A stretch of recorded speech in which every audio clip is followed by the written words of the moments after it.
Hello, everybody, and welcome to another Paintisode. I'm here with Merrick, and we're painting, and we're going to waste some time and hopefully entertain you some while you paint. So there you go.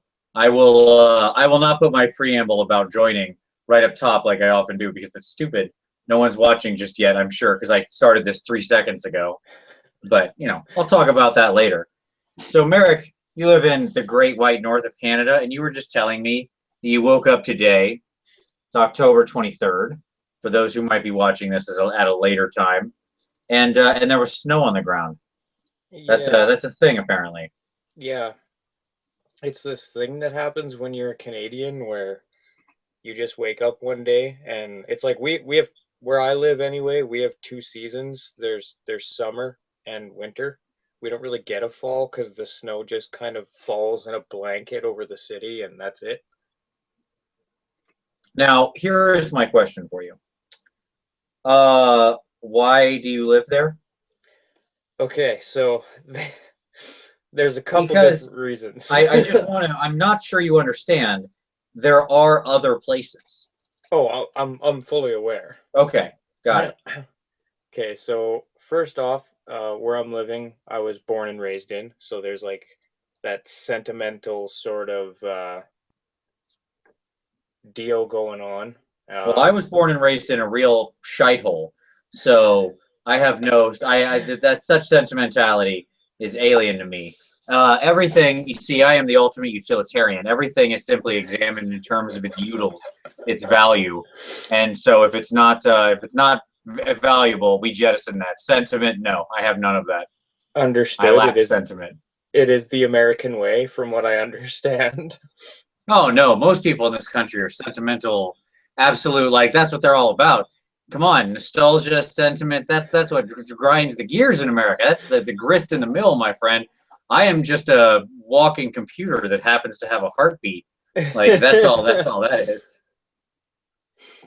But Wow. continue. You have sentiment to your home Yes. that I do Um, not. But that's fair. all of my family is here, and These would be more reasons for me to move away. I want to keep pointing that out. I also don't like any of my family. No desire to hang out with them or see them or talk to them or be in the same geographic region as them. So again, no points so far. Keep going. okay, and the other thing is my job. I have a really good job that gives me a lot of time off and allows my wife not to have to work. So All that's right. that's a Now, big now reason. that I can understand. Okay. Yeah. On the last one, you finally sold me. All right, fair Okay. enough. I accept. This is acceptable. Yeah, it's a really demanding job. Like it pretty much destroys your body and saps your soul out, but Sure. like if that lets my wife not work and my kids get to have an easy life, that's all that really matters. So Well, I would say a little more than that matters, but hey, sure, why not? well, okay, so there's all that stuff plus the fact that it gives me some spare time to paint models, There you go. which All right. which See, is now it works for me. yeah. Like I mean, what would you do, Vince, if you Mhm. had 4 and 5 days off at a time? I would paint consistently for 4 or 5 days straight without stopping. Yeah, that's what I figured. Speaking of That's paint, oh, yes. go. No, I was What are just you saying that's working already on? what I fill my entire weekend with. I mean, basically, that I work and that I work. I should point out that I do work every weekend. Like my job is more or less 7 days a week. I don't take days off. I don't get days off. That's not a thing. But that's okay. I also can work at any hour or time of the day, and so Do you that's just work generally what from I do. home or? Yes. Ah, that's awesome. Well, it means you never go home. Okay. Like that is to say, there is an advantage. Like working from home, you have to have a very particular type of personality. As much as many people think it would be the greatest thing ever, and to me it is. But if you say like people, do you like talking to other people at work? Do you like socializing at all? I don't, and that's why I have the job that I have because I don't Uh, really have to talk to anyone. Like I have one partner. Like there's a bunch of people that work where I work, but you only work with one person. Right. And if you like don't get along with that person, you can just be like, go to your boss and be like, hey, I'm not working with this guy, and he'll find you another partner. So it's like it works out. Gotcha. Yes, the other so the trick is I have no coworkers. You must be able to entertain yourself and not like people or be a social person, which I'm not, so that's fine. You could have You fooled me, also Vince. well, I don't mind over the internet. It's people in real life that I have such a problem with. I don't seem to have a problem connecting to people digitally. I It's have a that problem with face-to-face thing. I don't have a problem with people. I have a problem with idiots. I don't really know what the difference is. It's then the number of exceptions is so small, it almost seems like we're talking about the same thing. Yeah, this is true.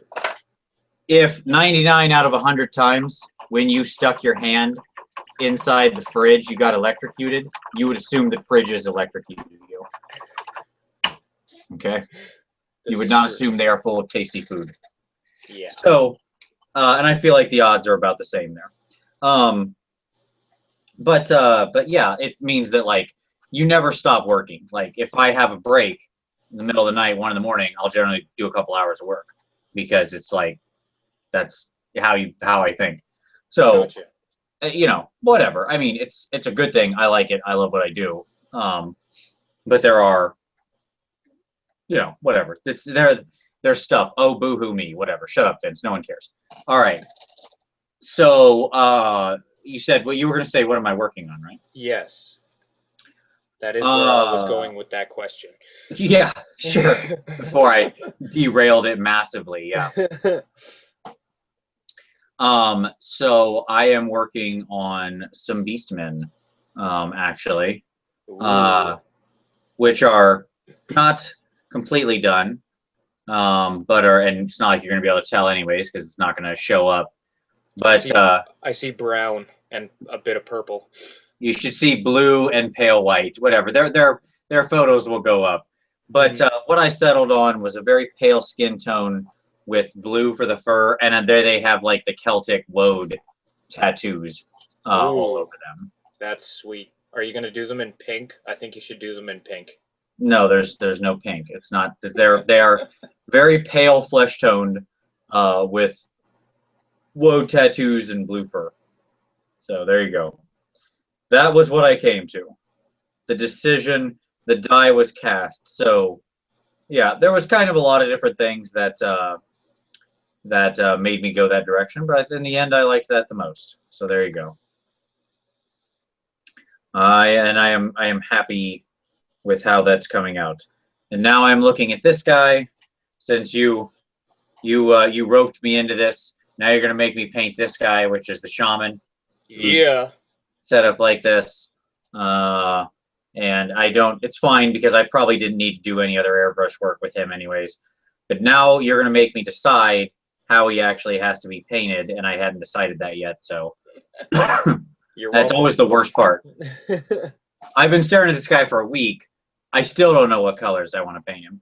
Things I hate about models like this, I know this isn't really going to show up, but I think it should illustrate my point.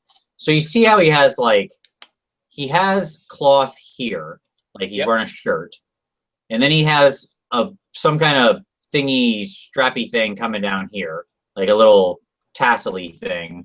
Like he has these tassels that are sitting outside like a priest's, I don't know, vestment thing. And then he also has this robe, like an outer robe, right?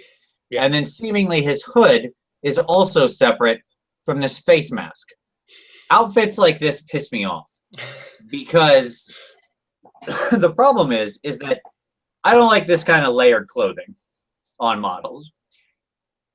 It forces you to make weird color choices, right? They have to be different to stand aside to look good. You can't go like too crazy with it. And you got to think about what color is touching what color. Like if I make the shirt this color and the head mask this color, well then what, you see what I'm saying? Maybe this is just me. I don't know. I tend to pick when I have a model like that, and having wood elves, I have a lot of models like that. Sure. So I tend to pick two sort of earthy tone colors when it comes to cloth anyway, because at the time I would assume that what they would have is just organic colors for cloth anyway. So I tend to pick two contrasting colors, like a really dark brown and like a sort of off-white. Sure. And I'll go with that, and I'll make it look like when I'm painting it that it's all just one sort of piece of cloth, like depending on the different color variations, and they're sort of wrapped over one another. So like that face mask would be a super dark brown, and then over top would the hood would be like that off-white color. And then his shirt would also be like that dark brown, so that it looked like the face mask and the shirt were attached. Right. And that's what I'm thinking too. The challenge is that then you got these little tassels, and what does it do with the robe? I don't know. Yeah. I don't know. You made me do this. Why did you make me do this? Because I'm a cruel person.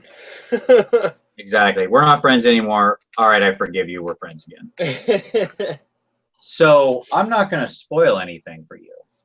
Okay? Oh, no. But watch. When do you go back to work? I go back on Monday. Does your post come on Saturdays? No. All right. So you, like, Canada doesn't have Saturday post. You have, like, is it just Monday through Friday? Yeah. Okay, got it. All right, well, you're probably screwed then. I'm just saying, watch your post office box. That's all. Okay. I will say nothing more. You may or may not have sent something. Gotcha. I don't know. I didn't say that. Did I say that? I said nothing of the type. I'm just giving general good advice that it's a good idea to watch for the postman in life. Oh, okay, that's fair. So there you go. I just got. I was going through eBay there this morning, and I got my hands on a Witch Fate tour tower. Oh, nice. Yeah, that's so funny. Who was just asking about that? I think it was Mitch. It was Mitch. Yes, thank you. Yeah. Yes, Mitch was looking for a Witch Fate tour. Yeah. Yeah, I'm bidding on one other one, and I got one because I want to have like the regular tower and then the ruined version. And I want to like put them both on my Mordheim table, because that's just an awesome building to have for Mordheim. Because absolutely, they're fantastic for Mordheim. Yeah, hell yeah. So yeah, that's in the works. What else happened this morning? Oh, one of my models got destroyed this morning. Like one of the Batman team, or see what that is? It's a tail. It's a big tail. That's Batrock's tail. What happened to that? I dropped him on the floor and immediately moved backwards to pick him up and rolled him over with my chair. Ouch. Yeah. So I got to start over. So he's set off to the side because that royally pissed me off. So now I'm working on my super top secret to my wife thing. Okay. For Christmas, I'm doing her. She doesn't watch any of this crap, so it's safe. But I think in the end, if she watched a long Paintisode, like full credit. Yeah.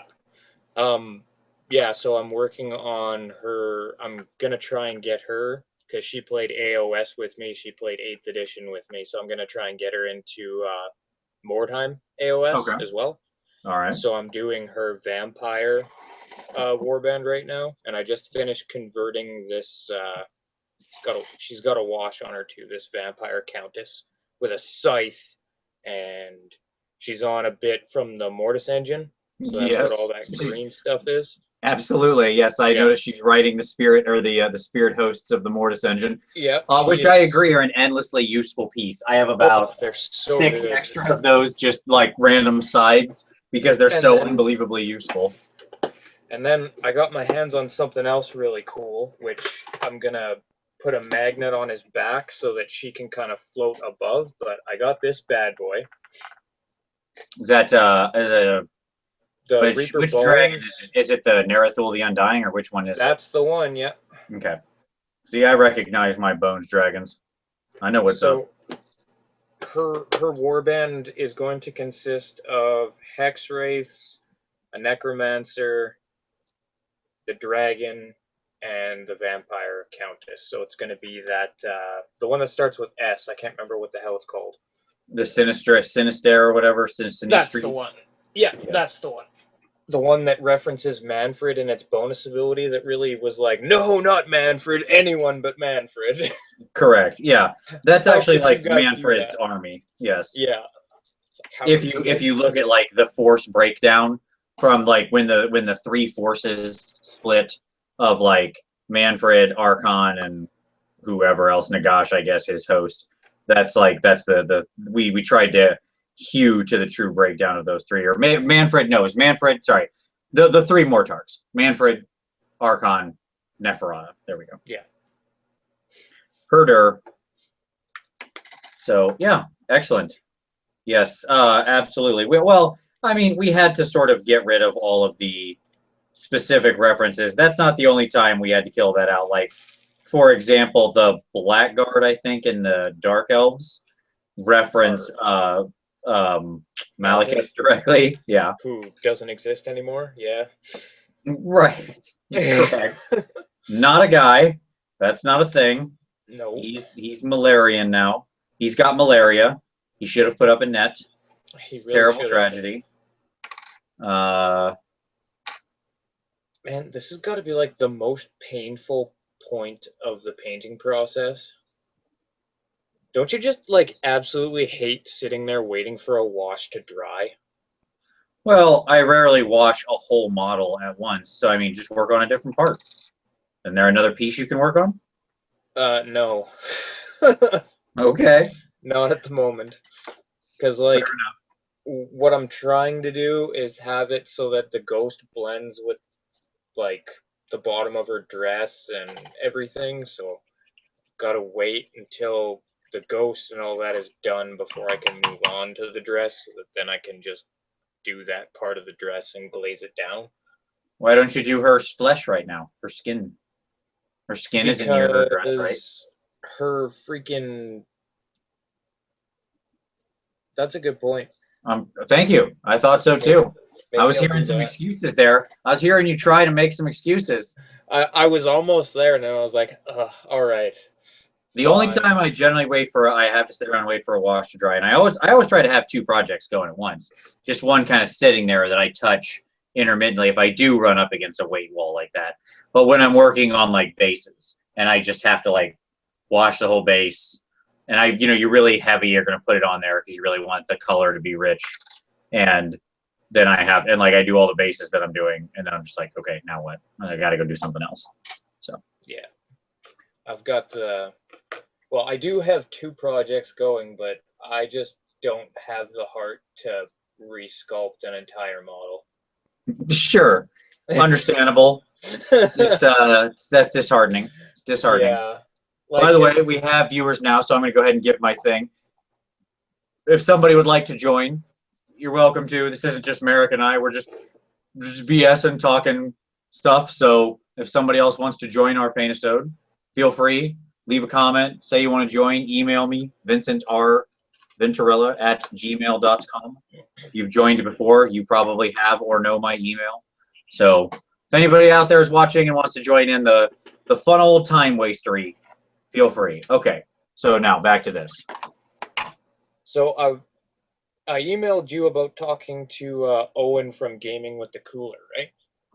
Yes, who I seem to remember being fairly negative about AOS in its initial release. Extremely negative. He was like, "Fuck this game, to hell with all of it, all that crap." I seem to remember something along that line. Yeah. Yeah. And he literally verbatim, word for word, what he said was that your packet fixed everything that he had a problem with AOS. Well, that's good. I mean, I'm glad to hear that. And certainly, I wouldn't say that was our main goal. Our main goal was obviously to, do a fun game that is a combination of More Time and Age of Sigmar. Yeah. But I think that one of the side benefits of that is that it does answer a lot of those concerns that people might have had around Age of Sigmar, because, if Age of Sigmar had launched as a skirmish game, as a replacement for Mordheim or something. I don't. My feeling on it is no one would have been complaining. I mean, do you agree? Oh, I totally agree. Like if they kept Warhammer Fantasy alive and just released AOS as like the successor to Mordheim, they would Yes. totally it would have been fine. Yeah, I don't think anybody would be angry. I think everybody would have been like, "Oh, that's cool, neat." Yep. It would have been a meh moment, like you said. Right. At worst, right? Exactly. The worst reaction is people just go, "Meh." Mm-hmm.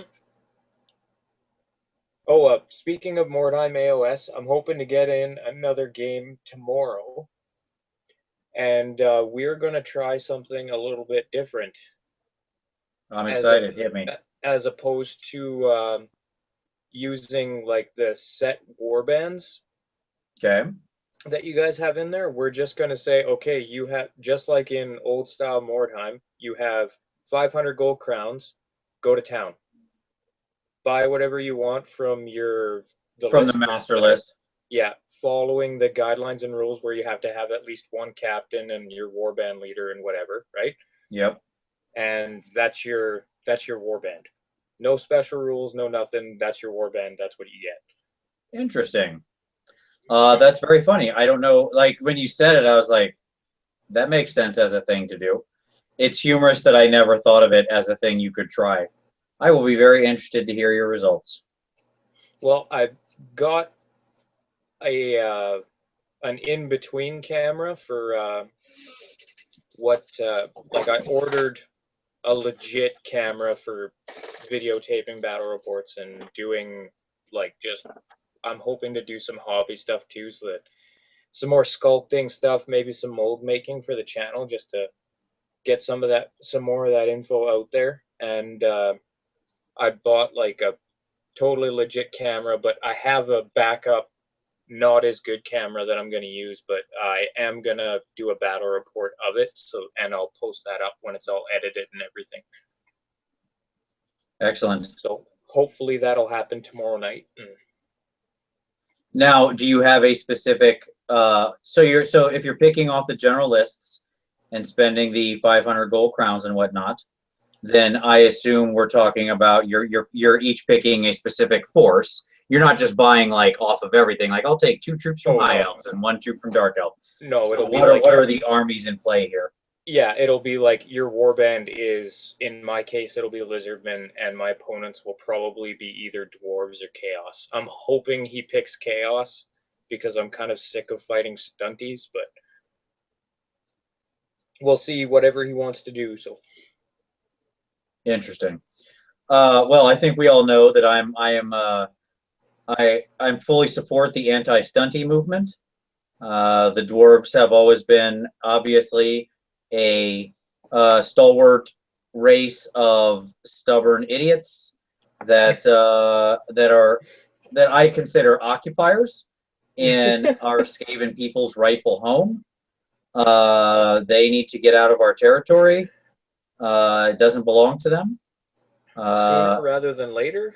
That's right. Hashtag dwarven squatters take back our land. That's what I'm saying. So I'm down with that. Yeah, I was just as pleased to you to have my 5 old bloods going through and just cutting swaths through them. Yeah, it's funny, Tom and I in the last Town Crier and just sort of errantly as we've been playing, we've been talking about like the effect of monsters, right? Yeah. And obviously, when we first put everything together, when we decided, like right at the beginning, I said, look, I want monsters in here. So we need to figure out if it's going to work. Because you can choose monsters in AOS, and I want to preserve. And the thing that always bothered me as I played more and more Mordheim back in the day was I missed my big toys. I've got these big, shiny, fun toys on my table, and I love building warbands out of the figs I have. It was awesome, and I love converting warbands. But I like playing with my big toys. Like, I'm sorry, but it's fun to get a big monster and just go and stomp around the table, right? Yeah. It's sweet.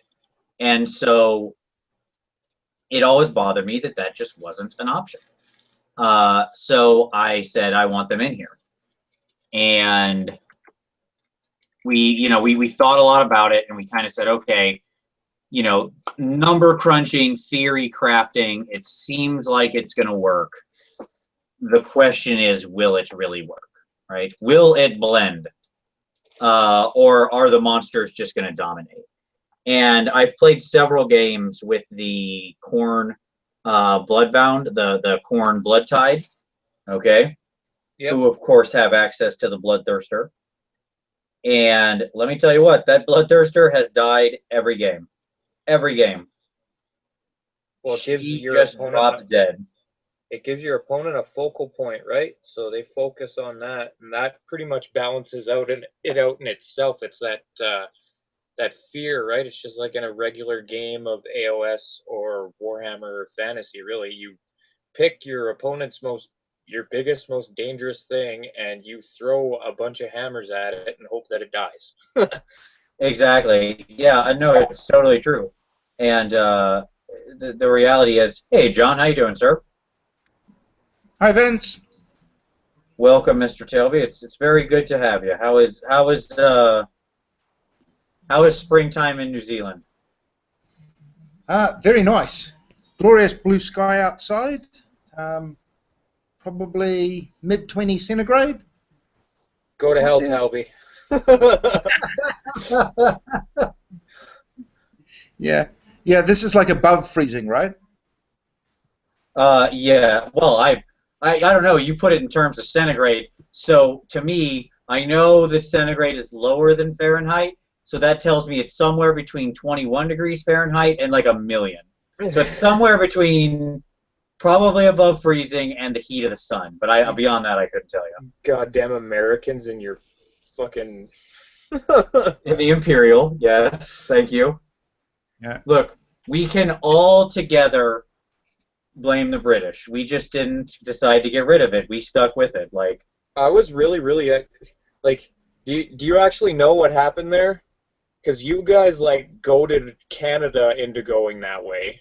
And then excellent. At the last minute, you were like, nah, we're good. So Canada converted over, and then you guys didn't.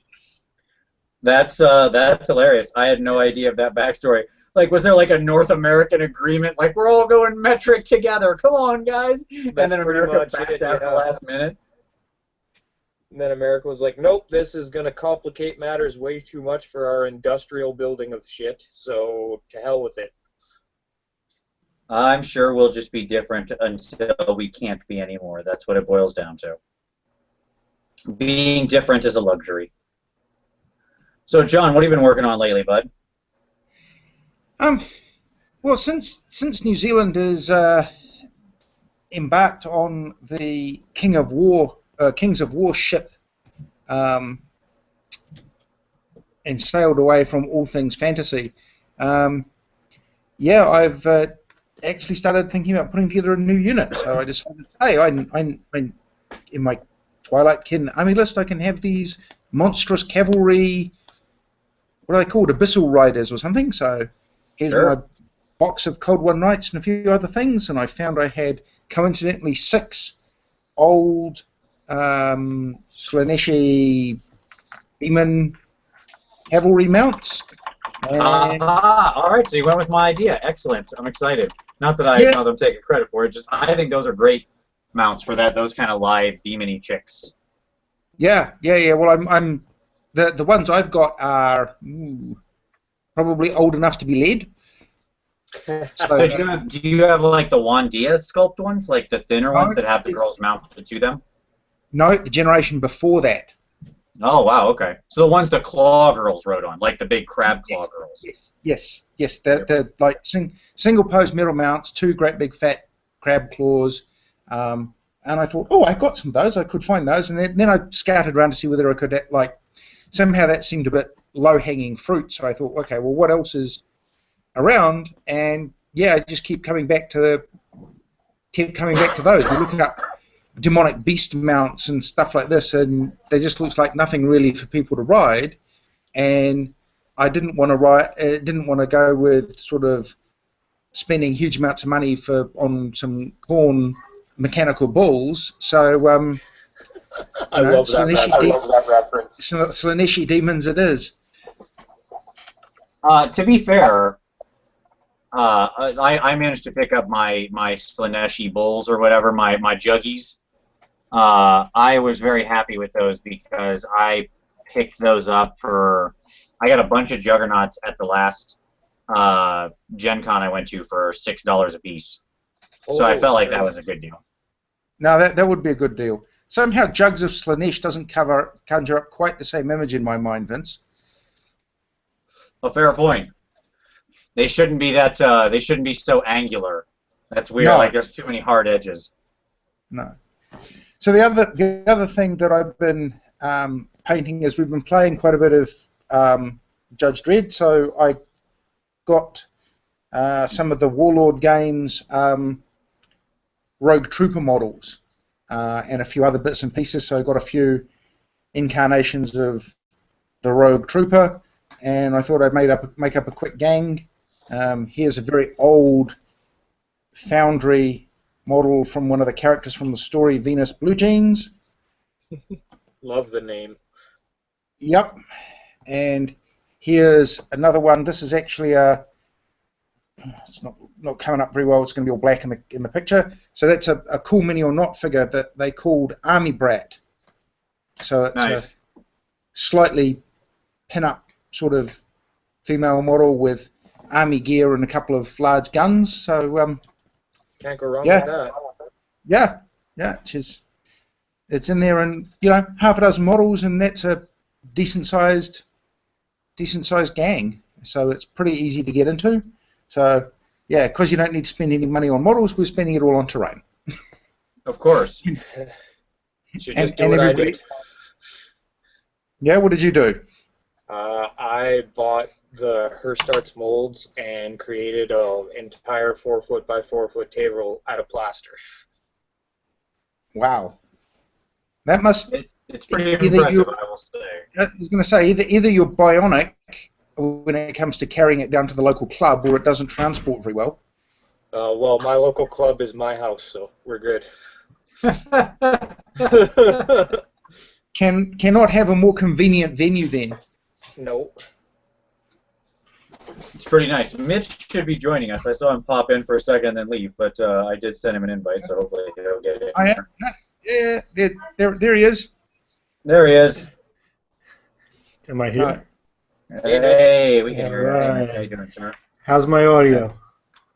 Good. Very nice, Vince. Very How you clear. doing, fellas? Pretty good. All right. I had a So- question for you, Mitch. Sure. Shoot. How's your cobblestone road going? That project is on hold. I'm looking for alternatives. I got an alternative for you if you want it. Really? Yeah, might- well, You might be making my I'm neck. done. I'm done casting my road section. So if you want the mold that I made Oh, that would be for it, amazing. you can have it. That would be amazing. I'll send it back when I'm done. Well, you can keep it. It doesn't bother me any. Ah, well, I really appreciate that, man. I'm trying to do it not just for Age of Sigmar, but I'm trying to build some stuff for Bolt Action. I'm in part of a Bolt Action league, It's and cobblestone roads are just needed. it's 28 millimeter scale. So Oh, great! yeah. Wow, that's awesome. Well, that's One some of, good one, of news. my friends, one of my friends made a whole range of cobblestone or flagstone type bases and things. He got a wallpaper sample. So like you get wallpaper samples that are like 2 meters long, 6 inches wide. Done. All the cobblestones you can eat. Yeah, I'm looking at this. It's kind of like a cobblestone plastic, like that you use for Christmas, the Christmas displays, like the little mini towns, and they have these like rubberized things that they roll out that are actually cobblestone roads, and I'm trying to find those, but that's one of many solutions I'm working on, and I went and I spent a ton of time cutting out MDF, making it all the angles, the intersection, and it's just like not only is it a lot of work, it's friggin' heavy. Yeah. I'm looking just for so- And solutions. that's why like 3 mil MDF with a layer of cobbly wallpaper on top would be sort of light and quick and easy to do, and away you go. So if you can find something like that where you live, that's a very lo-fi way of doing it. There's a guy that I did a demo. I actually did a demo at NJCon, going back in the spring, and this guy lent me this fantastic rubberized road, and it wasn't meant for hobbying. It was some kind of flooring type thing. I think it was that spongy stuff you put underneath the flooring, or you put it underneath maybe mats in a workout room or something. But it was really thin, and it looked phenomenal. It looked like was it some kind of roadway with paving, and I just wish that I could find it. I looked in a bunch of different places and I couldn't find anything that wasn't like a $200 roll. Yep. So this is what you'll get out of the mold there, Mitch. Ah, yeah, that's great. That would work well for like stone walls, and that would work for a lot of things. Yeah. So I'll send you that mold. I just need your info, so whenever you get a chance, just email that to me and I'll send it out to you. I might use that for walls rather than roads if I can find something more flexible for the road work. So what's everybody doing tonight? How long have you guys been doing this? I don't know. Not long. Not long. Yeah, I don't know. What time did you pinged me about probably 11? So Yeah, I don't know, maybe somewhere in 45 minutes or something like that. Not too Yeah, long. I was playing Disney Infinity with my son after Awesome. dinner, which is very awesome. And then watched Homeland with my wife, and then she went to sleep.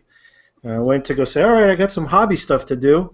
And I checked. I usually check YouTube before I do that. And then I saw you had a Paintisode. I was like, yeah, all right, I get an hour or two. There you go. That's exactly what I said. I was like, hey, Vince, I got an extra couple of hours to burn. You want to do a Paintisode? And Nice. as usually, Vince answers, absolutely, because he's all about the painting. Pretty much. I mean, I'm going to be doing it whether I'm here or not. I see no real difference to it. This is my life. If you ever want to know what goes on behind the scenes at Warhammer Weekly, this right here, all the time. It's not more complicated than this. Is that what you're saying? There's not a machine. You don't have like an assistant and like a couple of elves back there, painting shit with you. Well, there's Tom, but He is very How else can you get? Tom is your holiday elf that's making all your toys. He is very elfin, absolutely. I mean, if you've looked at him, look at his features. He's very elfin. Well, So I've been shirking on my duties. If Vince is channeling his inner Skaven into his painting factory, there's probably a room out the back with 100 cages with people imprisoned in, where he feeds them models and takes the painted output. Nice. It's kind of a longer-term plan, but you got to do what you got to do. That's all I'm saying. The warlords rise to the top, John. So got to start such is somewhere. life. Nice. Talking of Skaven, what was the guy's name? Who started with the Brony, My Little Pony Bretonian army, and then rose up and was just conquering everybody, and That would be disappeared, 'cause he Nara used to- That's it. Yep. Because he used to broadcast from his His murder basement. the murder basement. Yeah. Yes. It looked like a fallout shelter. I am positive that if he had rotated the camera like 6 inches to the left, you would have just seen people chained to the walls, bound and gagged, just begging for their lives. Like, absolutely. Many souls have been lost in Naren's Dade's murder basement. I'm That's 100% how he sure got of it. so good at Warhammer. He just, Sacrifices to the dark gods. You do what you got to do. there's that and kidnapping players that are good, and you will give me all of your secrets. or it could be like the Manchurian. Was it not the Manchurian? What was the something candidate? Where they Yes, the brainwashed Manchurian people? candidate. Yeah. Okay. So maybe he brainwashed all the top competitors, so they would take a dive when facing him. Make it Well, look really Lance good. would tell you that that's got to be the case. Hmm. After his first, when he won that with that My Little Pony army, like I remember Ant played that army and was like, Mhm. I think the video where he plays it is like, how the F did this win? This win. Yeah. Yeah, that's one of his better titles.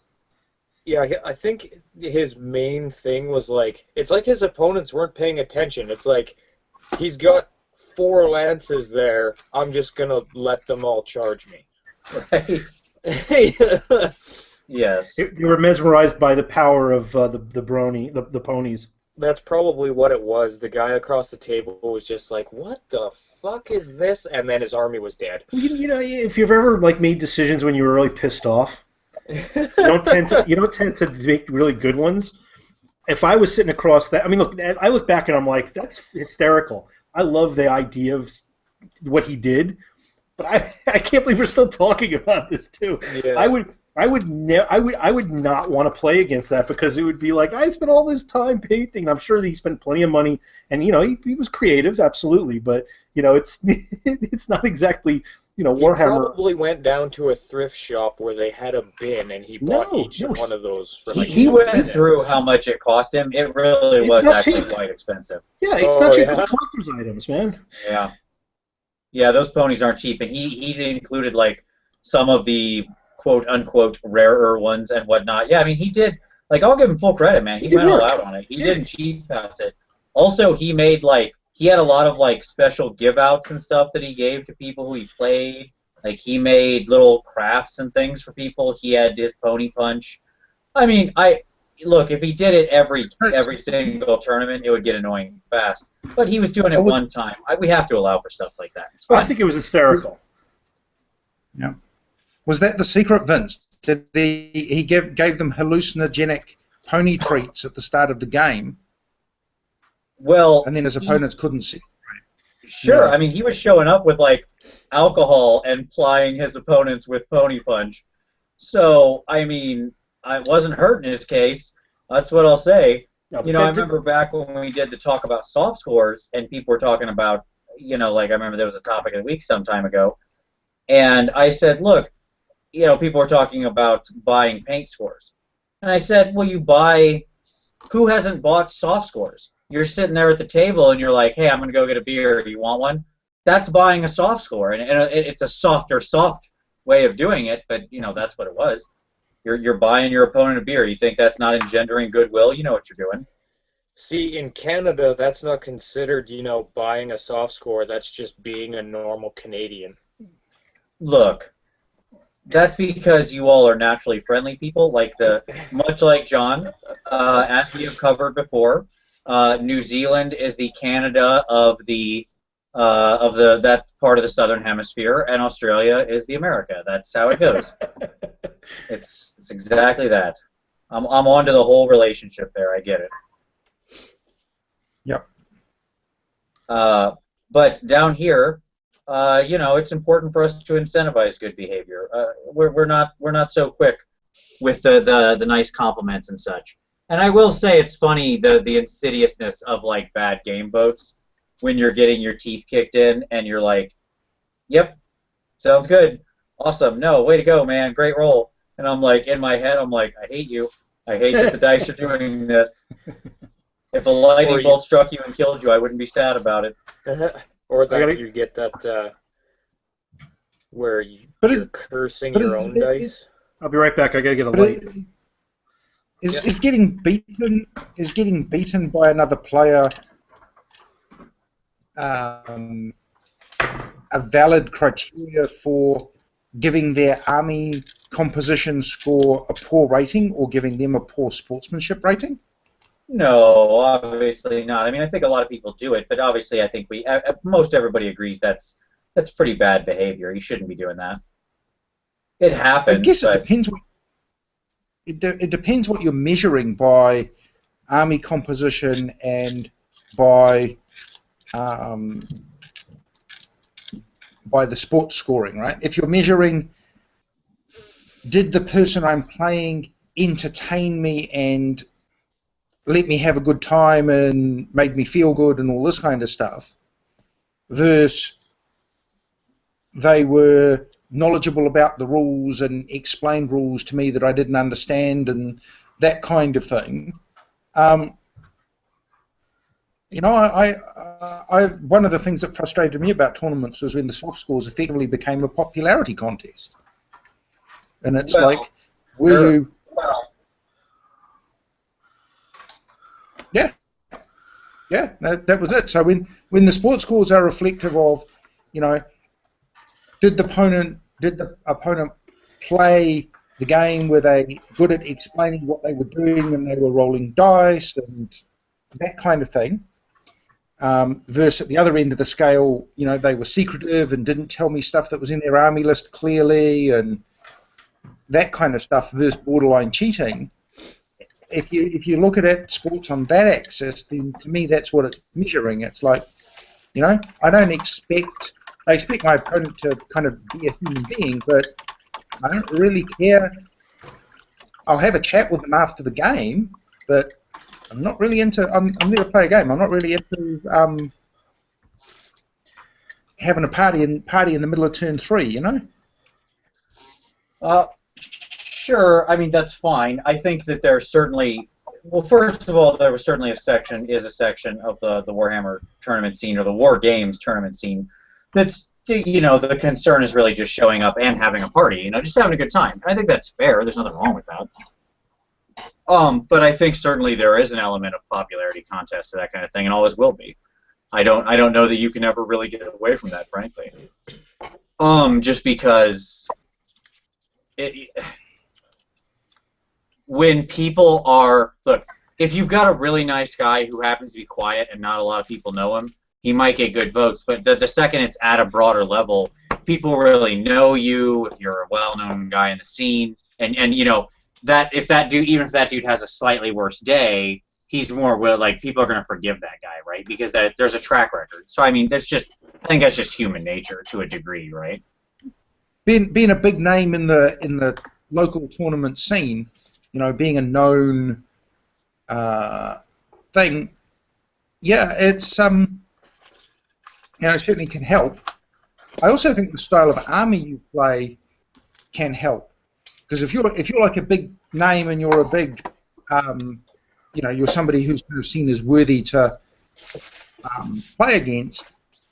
If you play an army which is sort of attrition, sucker them in, sacrifice a few things up front, and then counterattack at the end of the turns and crush them, then that's potentially a more enjoyable experience for somebody who you end up beating than if you play a very fast elf glass cannon army where turn 2 you charge forwards and kill a lot of their stuff and they can't counterattack, and then turns 3 and 4 is like mopping up.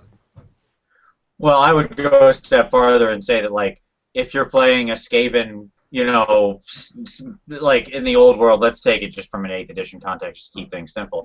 Like if you're playing a Skaven, you know, keep the bubble, shooting ridiculousness army, like the hard tournament Skaven army, no matter how nice of a person you are, people are much less likely to like your army because they, you know, like there's a lot of cheatery going on in that army, and so it, you know. Playing Skaven was a pretty easy way to get. I'm not going to say you got bad game voted, because that's not true. I never got bad game voted playing Skaven, but I'm sure that people didn't enjoy that as much as if you're playing like Bretonnia or Beastmen, right? Like if you have a nicely painted Bretonian army and you kind of charge across the table and you do it, you know, you got some daring do as you're like, ha huzzah, and it's just like, this is what I do, man. This is all I got, you know. Like I think people are a little more like, yeah, that's fair and that's fair. I really missed I think seeing there's also some novelty factor in it. The Clan Ishin army, where it was like all like Night Runners, Gutter Runners, and then maybe you'd see like some Jezzails, and then it was just like fucking assassins and maybe a warlord as the general. I miss seeing armies like that. You mean the army that would flee off the board, like, I'm going to say top of 1? That just implode, like, we're lucky if we're leadership 7 army?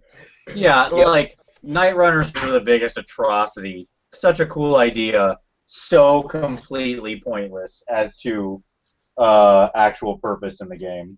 Yeah, when I was building... That's to stay in 8th edition. They're pretty decent in AOS. When I was building a Skaven force, like way back when, this was before, I think this was 7th, that's when I was like, yeah, Skaven assassins everywhere. I'm gonna like fill all my hero choices. I think it was during Lustria because they had like the Ishan Triad where you could take like 3 assassins as one choice. I like that. Your Lord choice.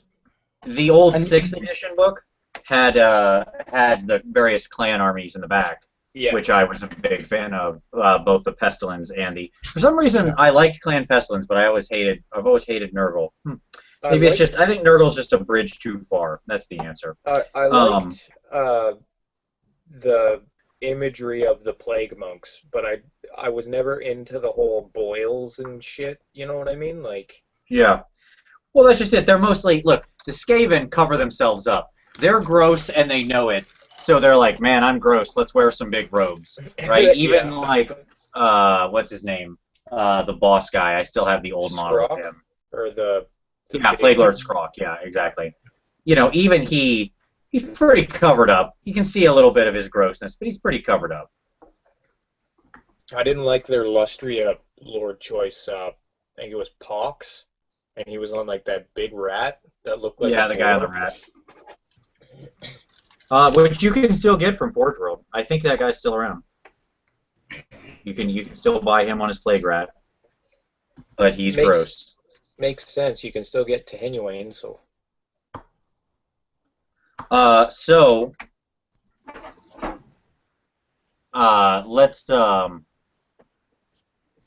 let me hold on. Let me bring this up. I need to verify this. I heard this. Let's take a look. We're taking a look. Uh-oh. This is thrilling video for the people viewing, I'm sure. What I'm doing right now is I'm going to the Warhammer site. And we're scanning down. Whoa! What? Who was so totally right? This guy. Let me tell you what. We need to share screen. Here we go. Is it Seraphim? Yeah. Somebody's taking down all the lizard skins. That's right. So here we go. You can see my screen.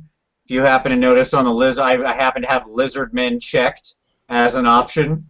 Notice the number of Lizardmen things. I have no other selection criteria. That's it. They got the PDF. No other Lizardmen. Yeah, the big question is are they going to be repackages or is there going to be anything new? There will be new stuff. I'm saying it's got to be new. If they killed everything, it's got to be new. Because they left all the old stuff up every other time they did repacks. Yeah, but are they going to are they then totally totally doing the models or new, or are they bringing out the some new models and repackaging and bits and pieces? Because some of those dinosaur kits and things are pretty recent, and you'd think they'd be.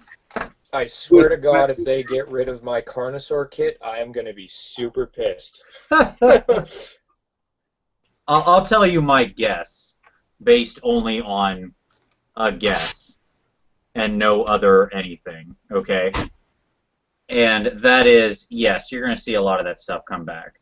Why do I think that? Because exactly what you just said. Some of it's very recent, and they probably still have a lot of those models in stock. So I think you're going to see both. I think you're going to see some repack because you've almost got to, right? I mean, it's just like you can't. It's going to be the case, and some of it's going to be just brand new stuff. I got a prediction for this. All right. All right. So the new kits that I think they're going to release are twofold. One is the Saurus Cavalry, because those models are old and busted. And they're pretty junky. Yes. And second is going to be a new Kroxigor kit because they got new equipment. Oh, interesting.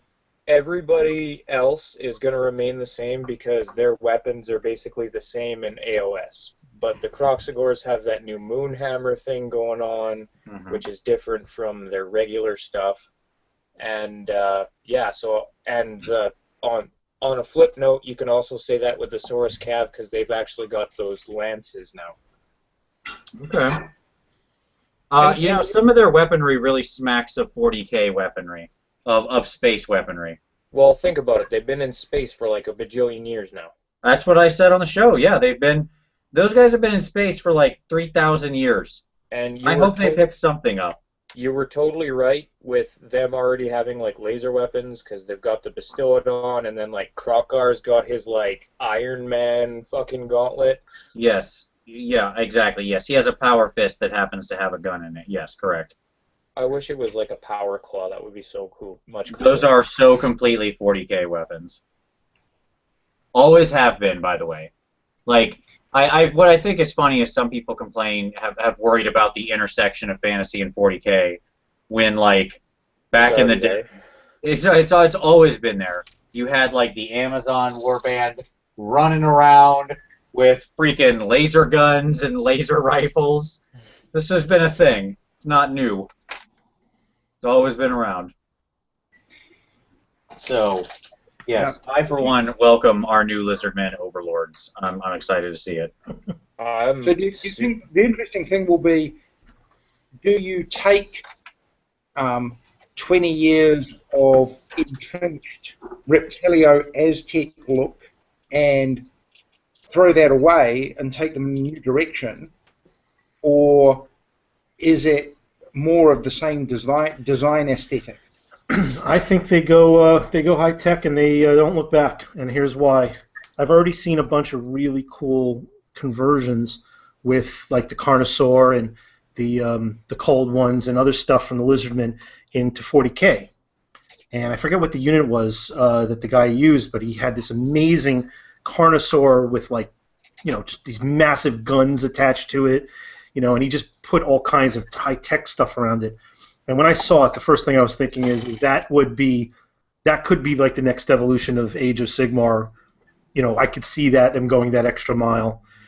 You have to be very careful with that, though, Vince, Mitch, because it ends up looking like Dino Riders. Oh my God! You took the words right out of my mouth. What? Well, God, I love you. I was gonna say it's Dino Riders. Lots of people have done Exodite 40K armies where they've done things like they replace the jet bikes with pterodons, and they basically have them, the cavalry are sort of Cold One ridery type things and that kind of thing.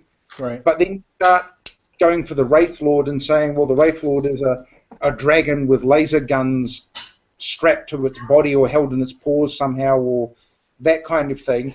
And then somebody walks past and goes, oh, cool, you've made Dino Riders. That's the show that entertains my 5-year-old son. And which is the market audience right now. Here's what I think is going to happen.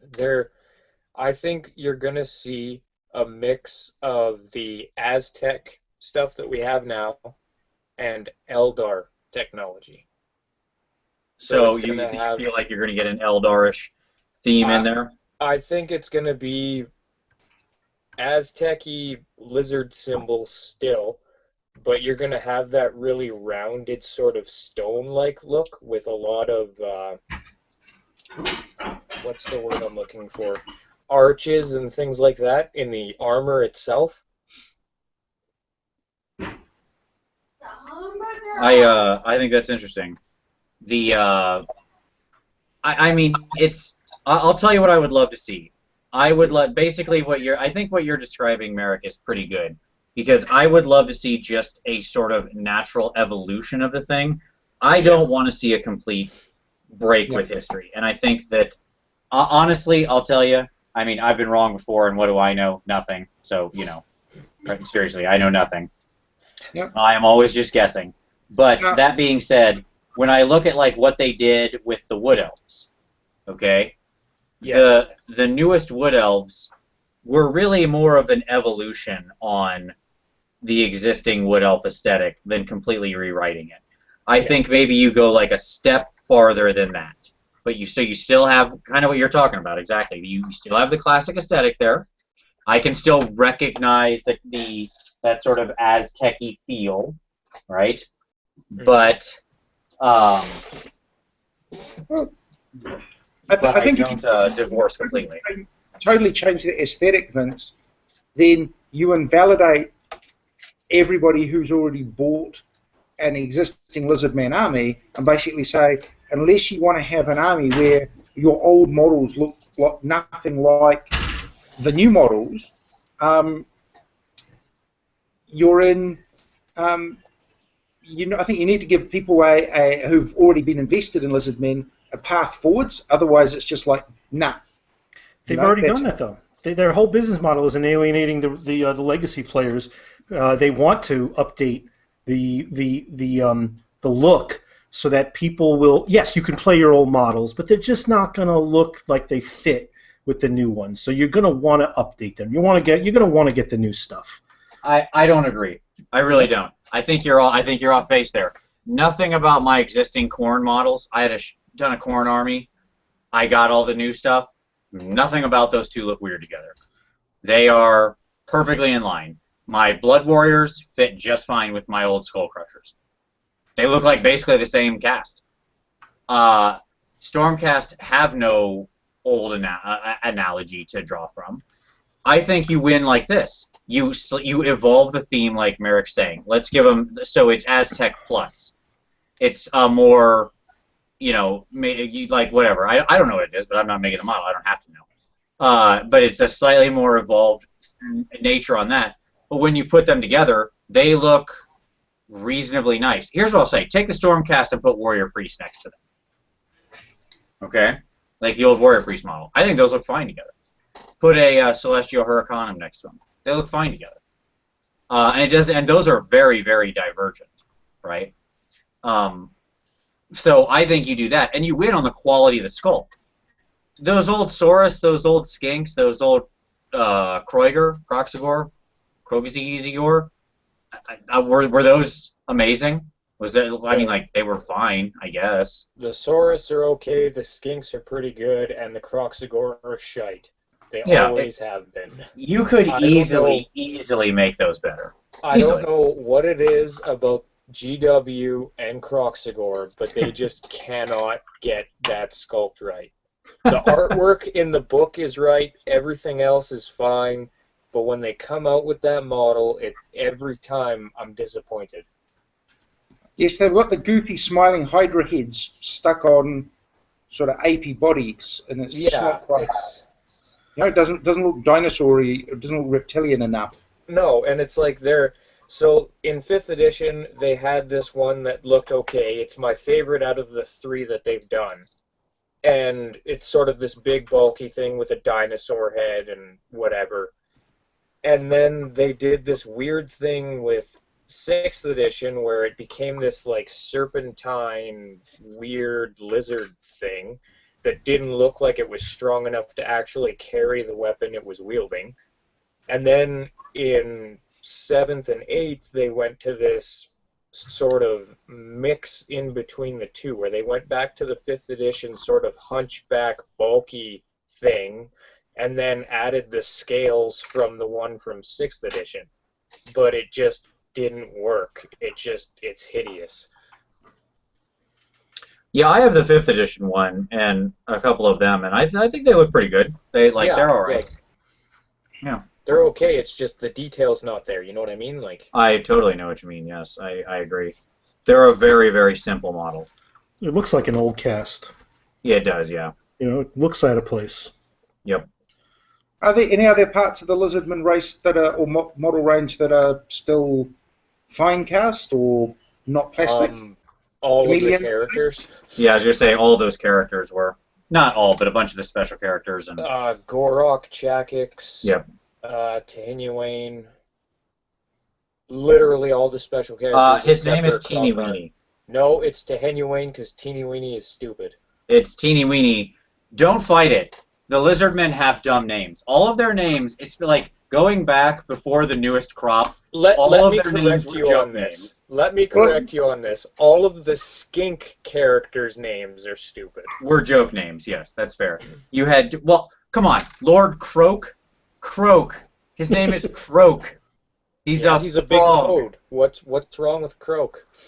He's a frog. You're a frog. Okay, I see Lord Croak, and I raise you Mazdamundi. Yes, exactly. I want to like look up Lizardmen special characters just so I can find all their dumb names, because they used to have a hell of a crop. Look, what about the one that's called Pseudo Echo? Teto Echo, yes. Teto Yeah, Echo, Teeny Weeny. Isn't he the most hated special character of all time? He used to be. He's not so bad anymore. He is now in Age of Sigmar after he broke one of the first UK tournaments. Yeah, he was broken as a character. That's why I never used him.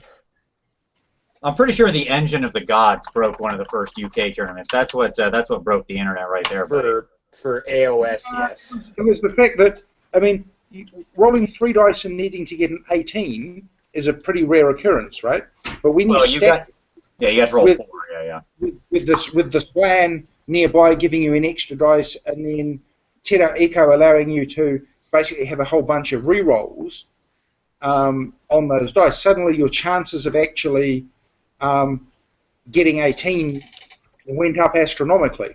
And when you're having double turns in a row, or unless you were really onto it, effectively unlimited turns in a row, you becomes a non-game for somebody, because you combine that with masses of skink shooting and you just remove whole people's armies, and there's not like they can do anything back.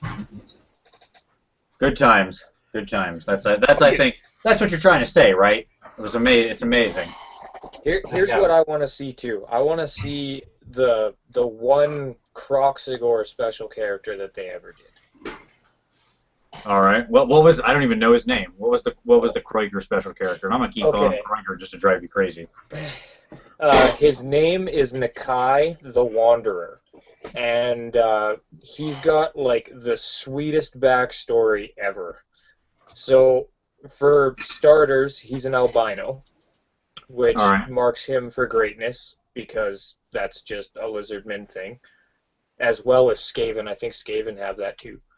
But, yeah, his backstory was basically that he's, like, super old, and, like, when the warp gates shattered and chaos burst forth into the world, he, like, held the Star Bridge by himself until the Slan could, like, take control back. And so he was just, like, cutting down demons forever. And then everybody thought he was dead. And then when the Lustria book came out and the Skaven started invading Lustria, like, en masse, he, like, showed up again. And they took that as, like, a sign of him being, like, this, you know, prophet of, like, bad things to come. But he was, like, this badass Croxigor special character that, like, lived forever and was awesome. So couldn't have been just bad battlefield reporting. Well, the Croxigors aren't really sentient, right? Wandering around a lot. That was the other really cool thing about this character, was that he was a Croxigor who seemingly could think for himself. I don't buy it. There was a little skink hiding in the bushes the whole time, just puppeting them. Like, throwing his voice from the yeah, exactly. I am mighty lord, whatever you just said my name is. Yes, that's me. I held the Demon Bridge. What's wrong with your voice? I was doing a lot of karaoke last night. I'm very ill. Don't ask questions. Oh, Real challenge, mighty lord Kroger. Yeah, exactly. That's what it was. and we have descended to voices. Hey, we'll do I'm on finger to your puppets if we have to. So, yeah, there you go. I think that's the Lizardmen rocking and rolling. I'll tell you what, it's exciting. Well, Yeah, let me Exciting ask you. stuff. Let me propose a tangent topic, or at least an extension topic. There's been some conversation recently, which I haven't been happy about, but you know it is warranted that you know things are not going well for Age of Sigmar, and my feeling is that you know it's still too early to tell, but you know there are certainly signs that like shocking that plenty of people have left the hobby, and there's just not been as many people joining in. But what do you think the impact of the Lizardmen? Let's just look at it in the most positive way. If it's a really good release, they're cool if they're cool new models, if even some of the models that they introduce could even be subbed for existing War Scrolls, whatever the circumstances. How do you think that impacts the status or the state of Age of Sigmar and its adoption? If Mantic release an army list for it, they'll sell like hotcakes. You know they will. You know they will. I think Kings of War is the best thing for GW ever, right? GW's been saying for ages, we are a model company. If you choose to use our models to play games with them, good on you. We don't care whether you do that or not. People have never been satisfied with their rules. They've complained like mad. Now GW suddenly found a company that does the exact opposite. Mantic write fine rules, do much better job of supporting it, although albeit there's now grumblings with, oh, you didn't answer my rules question fast enough on the forum, and you dismissed you. They've grown up. You should just be fucking happy you're getting a goddamn answer, you ingrateful fucking bastard. It's the migration of all the GW players. There is that. Yeah, well, this is it. So a whole bunch of Warhammer players have migrated over to trying to read their way through the Kings of War rules, going, does this work like this? And can I do this? Can I abuse that? Yeah, and you've in general got now you've got a Mantic being the yin to GW's yang, because Mantic write great rules, make rubbish models. GW make great models and write rubbish rules. Perfect harmony. Here's what I want to know. How many cease and desist orders has Mantic received? From GW, they're not infringing on anything GW can legally act on. Yeah. Oh, I guess they're using just the generic names, right? So they can't really do fuck all. Yeah. You call it a Twilight Kin. I mean, they don't even call them Dark Elves, right? They call them Twilight Kin, and they're Abyssal Riders, and they are what they are. They're called Buccaneers. It's exactly the same way as Vallejo's Stormy Blue, and not Ultramarine and this kind of thing, right? There you go, right there. I'm sure you can't read that. Let's see if I can get it out. There you go. Can you read what color blue that is? Is it electric? It's ultramarine blue. Oh, yeah, that's the one. Oh, white whale. Yeah, I mean, they don't care. So you think that it'll be a positive thing? I think it will matter not one whit. That's my answer to you. I think that the more people that come over to the Seraphim host, the better. Now, what might make the release really successful is if they take a leaf out of Tau and come up with some cool alien Lizardman stone gates and temple ruins and this kind of thing. You know they're going to do that. Sorry? You know they're going to release some terrain. The best thing that came out of Age of Sigmar so far, in my opinion, in terms of the models, was the terrain. Yep. And then everybody who's got AVP from Protoss games will buy it in droves.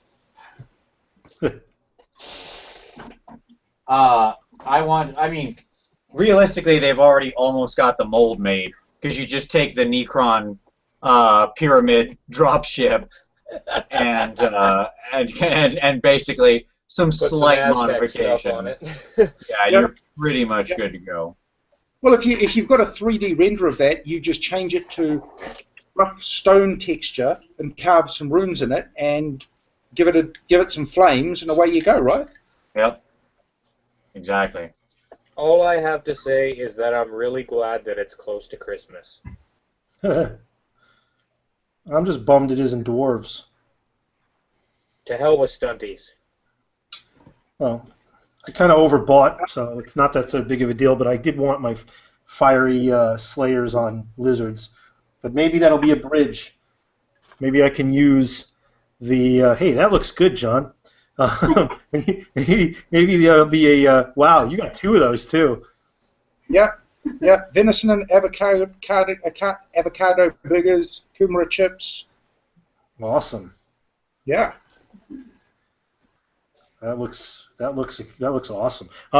Maybe I'll steal some of the new releases and just throw some Slayer models onto their backs and just make some new rules. I really want some mobile dwarves. Well, Vince, all you got to do is come over to the Mantic side, and you've got Badger Riders. Badger Riders? Yeah. Kings of War Dwarf Cavalry is Badger Riders, and if you want to do modelling opportunities, you give them giant fluffy tails and paint them black and white and tell everybody they're skunks. or big squirrels if you gave them big fluffy tails as well. You could do big gray squirrels or red squirrels.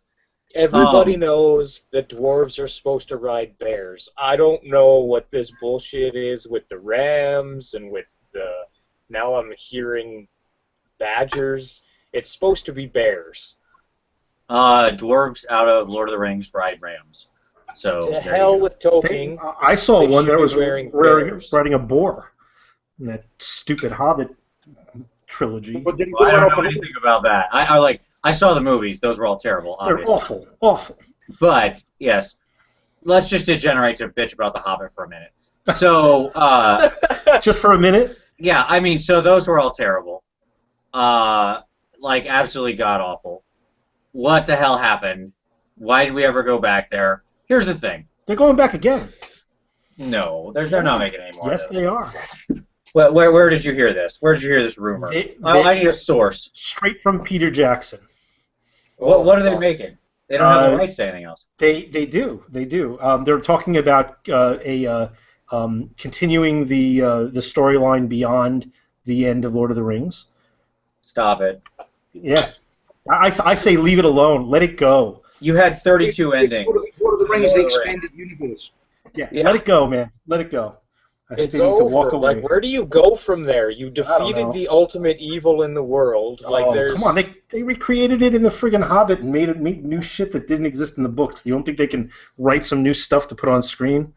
Come on, you know what they're gonna do? This is what they're gonna do. They're gonna find some long lost scrolls of a manuscript of J.R.R. Tolkien that was stuffed in some kind of a coffer somewhere, and now they're gonna complete it with new writers. But they're going to try and do it in his voice. The same way they all of the characters are going to be CGI. Oh man, no, they'll go practical effects. Watch. I just really hope that is an actual rumor. But yeah, that's what they said. That's what they're talking. They're at least contemplating it. Come on, that's a cash cow for New Line. I thought you were going to say that they were going to go the way of the Salmarinian, is it called? Yes. But they've already gutted that in the original movies. They took a lot of the storyline from the Silmarillion. I can't even pronounce the damn thing, and used that in the original. With the romance, and then they even duplicated it in the stupid Hobbit movies. With dwarf on elf loving. It just. Hey man, it's enough with that already. Enough with the forbidden love between races. I think they've done it well. I think they just need to leave Middle Earth alone. They did it well once. Look, the reality is, hate that or whatever. That stupid story between Philly or Killy, I don't even remember which one he is, because all those dumb dwarves were indistinguishable. But that romance was the only remotely interesting part of that whole movie, because at least it was a coherent story. Like, everything else was just random and stuff happened, and it was dumb plates being thrown around and barrel scenes that made no damn sense, and Legolas running halfway across the world and then getting back 5 minutes later. He ran as far north as they went south in the freaking the third movie, or in the the because original everybody knows that Legolas was like the cash cow superhero from the original 3 movies. And this infuriates me. First of all, I loved Legolas when I first read the books, but I've reread those books plenty of times, like I'm sure everybody has who's even read them once. And Gimli dished it like a fucking madman in those books, and they made him just comic relief in the movie. And that's not. I'm not like a historical, dwarf player or RPGer. I'm only really come to appreciate them fairly recently. But don't even get me started with how poorly they depicted them, in my opinion, in the Hobbit. But Gimli, this amazing heroic character, in just cutting swaths through orcs in Lord of the Rings. It's almost like he was being like patronized by Legolas. It was like, oh, you're counting with me? That's nice. It was awful. What got Totally me not the most was the drinking scene in exactly. the original series. Thank you. Where the elf drank the dwarf under the table for some unknown reason. It's like, I come from D&D where that shit would never happen, because everybody knows elves get -2 Constitution. Well, and where did the whole where did D&D mostly come from? Well, from a lot of different sources, but a lot of it was token-esque. It came from Appendix H. Okay. That's where it came from. Look, I love the first trilogy. I still think they did a phenomenal job, but they blew a few things, but I can forgive some of it. But they had to go back, man. They had to go back, and I hope they don't do it again. Well, I think we all, it was certainly that third movie that went totally off the rails, right? Even before then, I was willing to withstand most of what happened, but that third movie was just that was when it just went all the way. It went full crazy in the third one. I don't even know what was going on in half that movie. No, That being said, I did like that Elf King riding in with his sweet reindeer murder goat and just beheading 5 orcs. That was pretty awesome. Now, I want to know. I've counted. I only counted 4 armies. Who are the 5 armies? There were 2 orc armies. Oh, is that what it was? Yeah. That's cheating. Well, you can send a strongly worded letter. You and the rest of America. I'm sure that. I'm sure that there's a great deal of anger over that. That being said, I mean, it's fine. It's whatever. Who cares? Look, here's the thing about it. Those movies were pretty garbage and not great. Okay. That being said, do you remember what movies were like? Am I the only person who remembers what movies were like before, let's say, 10 years ago? Do you remember how much movies sucked, forever? Occasionally you got a good movie. Dramas were really good because they required, no technology. But most other things were just crap. Just crap. There's so much bad. And I love older movies. Okay, so anybody thinking I'm bagging on older movies, I'm pretty sure, if you're going to attack me for my movie tastes, I am pretty sure I've watched more movies starring Cary Grant or any Alfred Hitchcock movie or anything like that than most people who would say this. But I'm just in the 80s, the 90s. Do you remember this phase? Remember how 90% of movies were just utter garbage? Well, things you loved got made into crap, big properties. You remember the Super Mario Brothers movie? Anybody? Oh God! Is this tracking? A converted IP into a movie was almost guaranteed to be utter crap before the Lord of the Rings. There's not all. There are some exceptions, but there are a lot more bad than good. Do we remember the first? You mentioned Judge Dredd earlier. Remember the first Judge Dredd? That ringing any bells? I'm the law. Or Rob Schneider? Is that how you picture Judge Dredd going down? The second Dredd movie was awful. Was awesome, but it was awful at the box office. It just bombed. That's because the first one was so terrible. Well, and also because they didn't know how to advertise it and all that stuff. So, sure. I mean, yes, that Carl Urban, is that his name? Yeah. The guy who played Dr. McCoy or whatever in Star Trek. Yeah, I guess he was Dr. McCoy, and it's that guy has got some range. Yeah. He's an awesome actor. He's a good. I mean, look at him. He was Éomer. He was fucking Lord Vaco. Yeah, he was Éomer too. Nice. Bringing it back around. Bringing it back Ooh, around. I like You're that. welcome. Good. It's good. All right, you three have to entertain everybody for a second. I'll be right back. Yep. Keep talking. Well, I won't be singing, that's for sure. You've done your karaoke already, Mitch. Oh, please. My wife loves karaoke, and I have no singing voice, so if you've tuned into, like, Andy and Remy's show, they put me on the spot and said I had to sing, and I swear I was like deer in the headlights. I figured I'd go, like, old school rap and do some, like, Sugar Hill Gang or something, going real back. Probably the only rap song that I remember the words to, and I swear I have no voice. Big surprise, and I completely blanked. It was awful. They had to cut away. So if you ever show up on their channel, just be ready to sing. Be ready for the earplugs. Dun dun dun. Well, be ready to sing. Go practice. Now, my wife loves karaoke. I got her a microphone for one of her birthdays, on top of whatever else, dinner and spa and stuff. But I got her a microphone because she loves it so much, so we could do karaoke at home. She's always, every time we do a little house party, it's like, well, let's do karaoke too. And I'm like, this is probably one or two of our friends that like karaoke. Some of the kids do. But, geez, I'm going to be downstairs. I'll go and paint some minis while you're a good doing solution. karaoke. I found a great solution to that, actually, because my wife was the same. If you buy Rock Band, and then you don't have to sing. You get to play guitar or drums. Well, there you go. That's a great solution.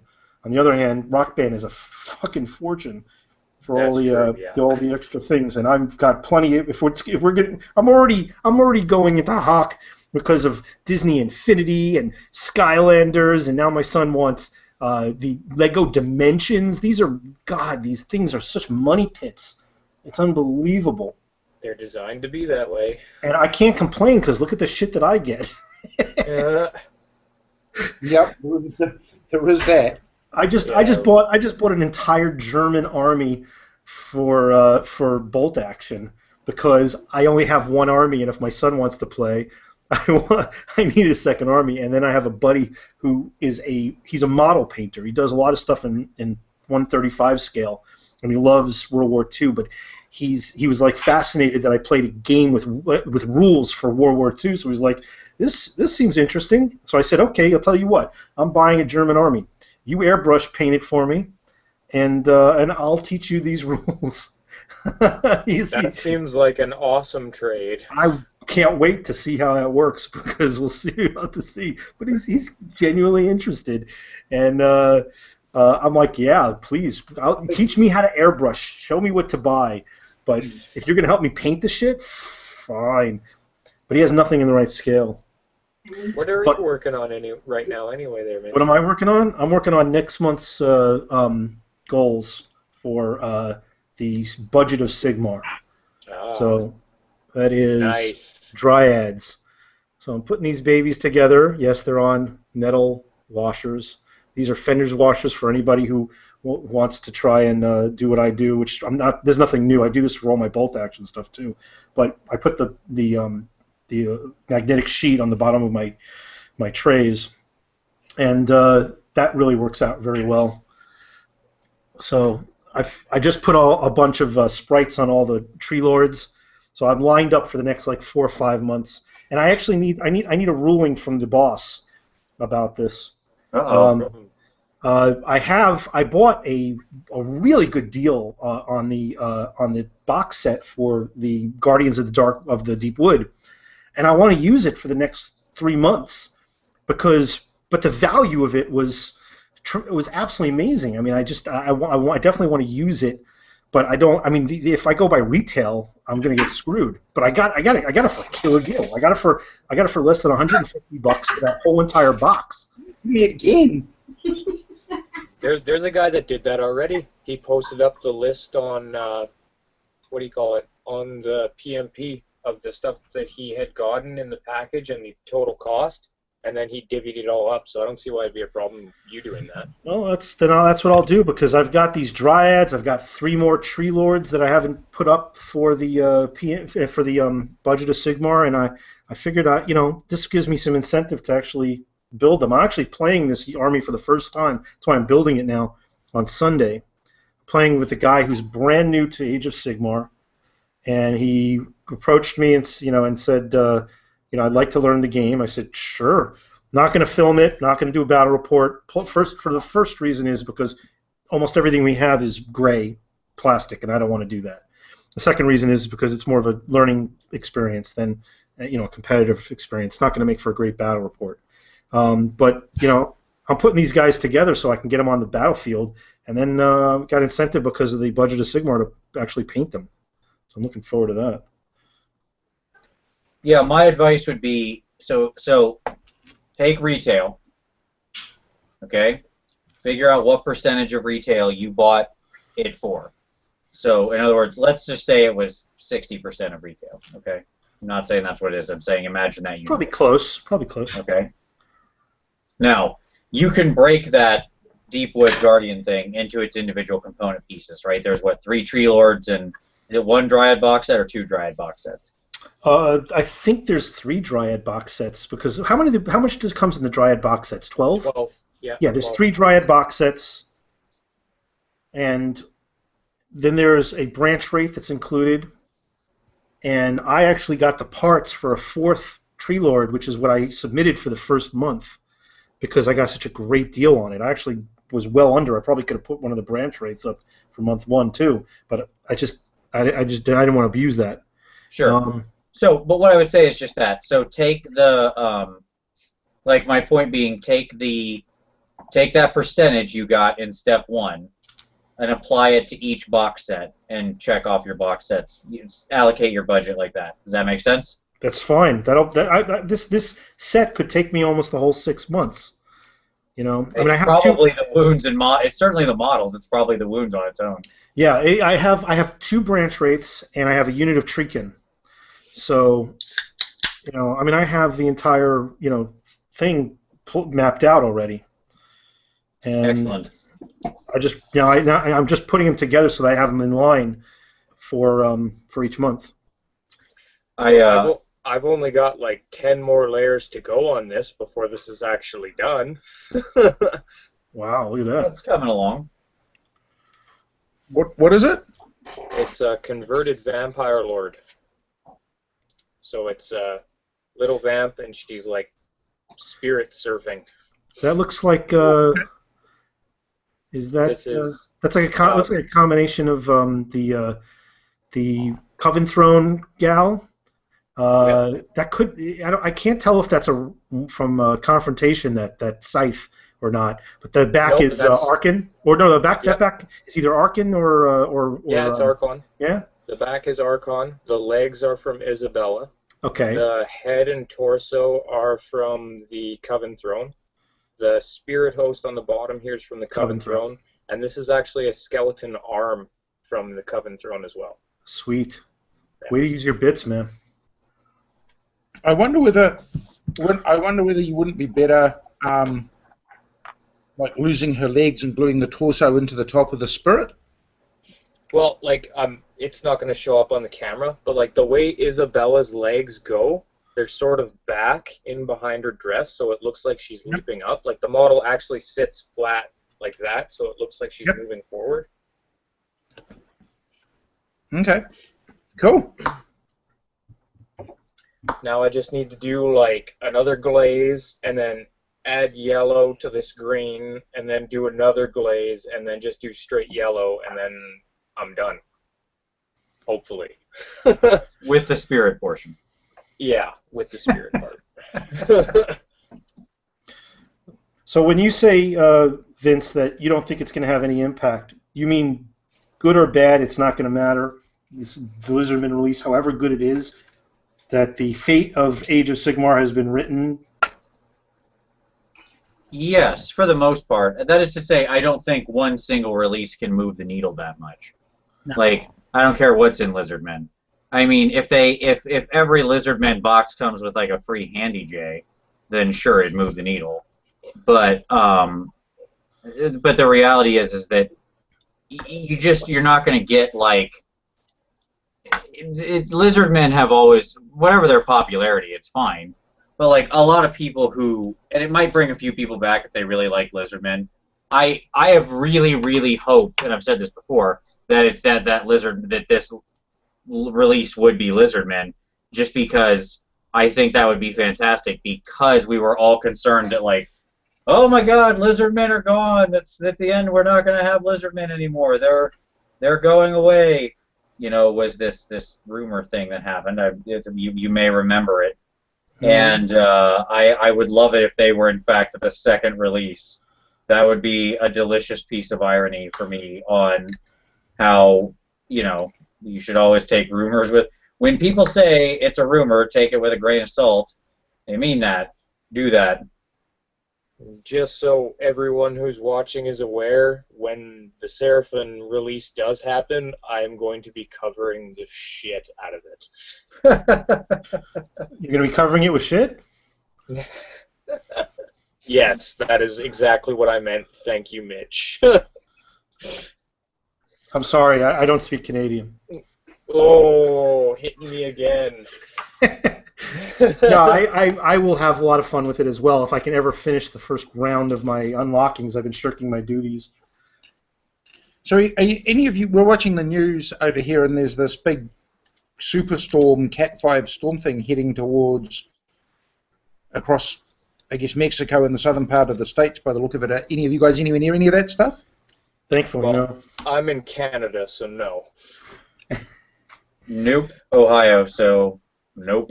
But it looks like it's going to go right across Mexico and through the southern part of Texas, which will go across Houston. And well, that's if the path, you know, is an indication. What are they showing as far as, did they make landfall yet? Didn't think so, but yeah, they would certainly had pathways across Mexico. So it's not a good time to be booking a quick trip down to Baja or Cancun. Yeah. I don't like it's Ohio. We really don't get weather. That's fine. So that's why I live here. 4 normal seasons, rain, snow, standard stuff. It's fine. It's all normal stuff. Nothing exciting. Yeah. One of our vaguely distant relatives lived in Michigan, and they said Michigan was great for 6 months of the year. 3 months of the year it was too hot to live, and 3 months of the year it was too cold to live. So they were quite keen to imitate waterfowl and fly south for the winter. So they bought an apartment down in New Zealand and would escape the worst parts of the year. That's a good gig if you can get it. Yeah. I hadn't thought of going all the way to escaping to the southern hemisphere. That's really going all the way to get away. Well, like you said, Vince, you've got, you know, all that snow and cold rubbish and all that kind of thing. Yeah, you just fly south for the winter and have summers all year round. So all the seasons. It's just summer after summer. No, it's not a bad plan. I have no issue with it. If you work from home and only interact with people digitally because you can't stand them in real life. Yes, which is all true, as we covered earlier. Yep, you can do that from anywhere in the world nowadays. Well, that's true, and I do work with you know, people around the world. So like one of the main teams I work with isn't even in the United States, so you know, I would probably be in a much better time zone if I lived over near you. So that's something. Got that going for me. Yep. Put that on a better schedule. You know, the problem with I think, John, the problem is that people in New Zealand are just too nice for me. That's going to be the issue. I wouldn't fit in. If I came to that part of the world, I'm sorry, but I think I'm just Australian at heart. That's what it is. Yep. Yeah. Well, they have plenty of things that snakes, spiders, and scorpions in large profusion, Vince, you'd fit right in. Yes, that is another problem. You have a much nicer, like, are there many things that seem to want to kill you on New Zealand? It seems like all of Australia wants to murder you at all points in time. Like, the wildlife is not pleased that human life has chose to inhabit this place. No, well, the one thing about Australia is it doesn't have any mammalian predators. That's because the snakes, spiders, and scorpions formed a union, and when the mammals showed up, they said, "Oi, you lot can just get off." First case of unionised labour, mammals out. So yeah, no, there's most of the things in Australia are toxic, poisonous, venomous, or otherwise just quite keen to eat you. New Zealand, much less so. About the most annoying, most dangerous animal we have is a wild parrot called a kia, and these things are about as smart and about as mischievous as an 8-year-old kid who's really bored. So they're renowned for taking apart cars that are left at the car park, so they'll pull all the rubber out of the windows and this kind of thing. So you hear tourists go and drive off and all their glass falls out because the Kias have pulled all the rubber out of it. Oh my God, that is amazing. That's awesome. That is the greatest thing I've ever heard in my life. I feel as though I must come visit now just to experience these birds. That's going to be a tough sell for my wife, though. I hope, she has a bird phobia. She's convinced that birds are out to get her, that birds are trying to kill her. So if she hears that there's actually mischievous birds who attack your cars, it's going to be a real tough sell on getting to New Zealand. Okay, well, tell her then, Vince, the New Zealand national bird is a kiwi. I am familiar. That is also, I don't know if it's actually like a mean slur, but I know that is often a name used for people from New Zealand. You're called Kiwis. It's our national animal, like the bald eagle is for America, or the moose is for Canada. Yes. So a kiwi is shaped like 3 Kentucky Fried Chicken drumsticks put together. It has no wings and only comes out at night and nests in burrows underground. So that's like the national bird. So let me ask you a question. Have you all selected your new flag yet? I heard there was a flag selection process going on. Yeah, there is, and it's a tossing up between whether we want to keep our sort of colonial heritage or whether we want to try and take a step out of the nest and forge our own destiny. And people seem to be, those that give a toss, seem to be fairly split evenly. So I'm not sure whether it's going to go forward. So we're having one referendum to pick which people like best of kind of out of 4 designs that were chosen at random by a panel of experts. And then we're going to have another referendum the year after, which is going to be, do you want to change it between the current flag to this new one? And there's already... What makes a person a flag expert? Connections? Yeah, I think that's probably right, yes. Because right now your flag is very close to the Australian flag, right? Like that they're fairly similar to those who would not know flags well. Yep, it's basically blue. It's got the British neck in the top left-hand corner, symbolising our sort of colonial heritage and part of the Commonwealth, and then it's got the Southern Cross star formation across most of it. On Australia's is very similar, except they've got a different star formation, whatever that is, across there. And yeah, you're right. If you weren't really into it, you would find it hard to tell the two flags apart. So I didn't tell Britain to fuck off. Just put a leaf on your flag. Look, buddy, let me tell you what you've got no right to talk about. Flag equality. No.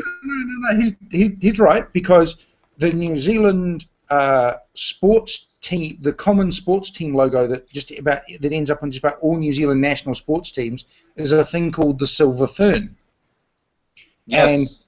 And the silver fern on a black background is the kind of like the national emblem for sports teams. So yeah, we've one of the people said, hey, you might as well go whole hog and stick the fern into the national flag. And I think some of the flag designs were either blue and white with a fern design going up across it, sorry, blue and red on either side and a white fern going up and across the flag in the middle, or blue and black and the fern going across in the middle, were two of the alternatives. Hell yeah. I've heard of the silver fern before, but it was in a completely different context. You're thinking of the something about red fern or whatever.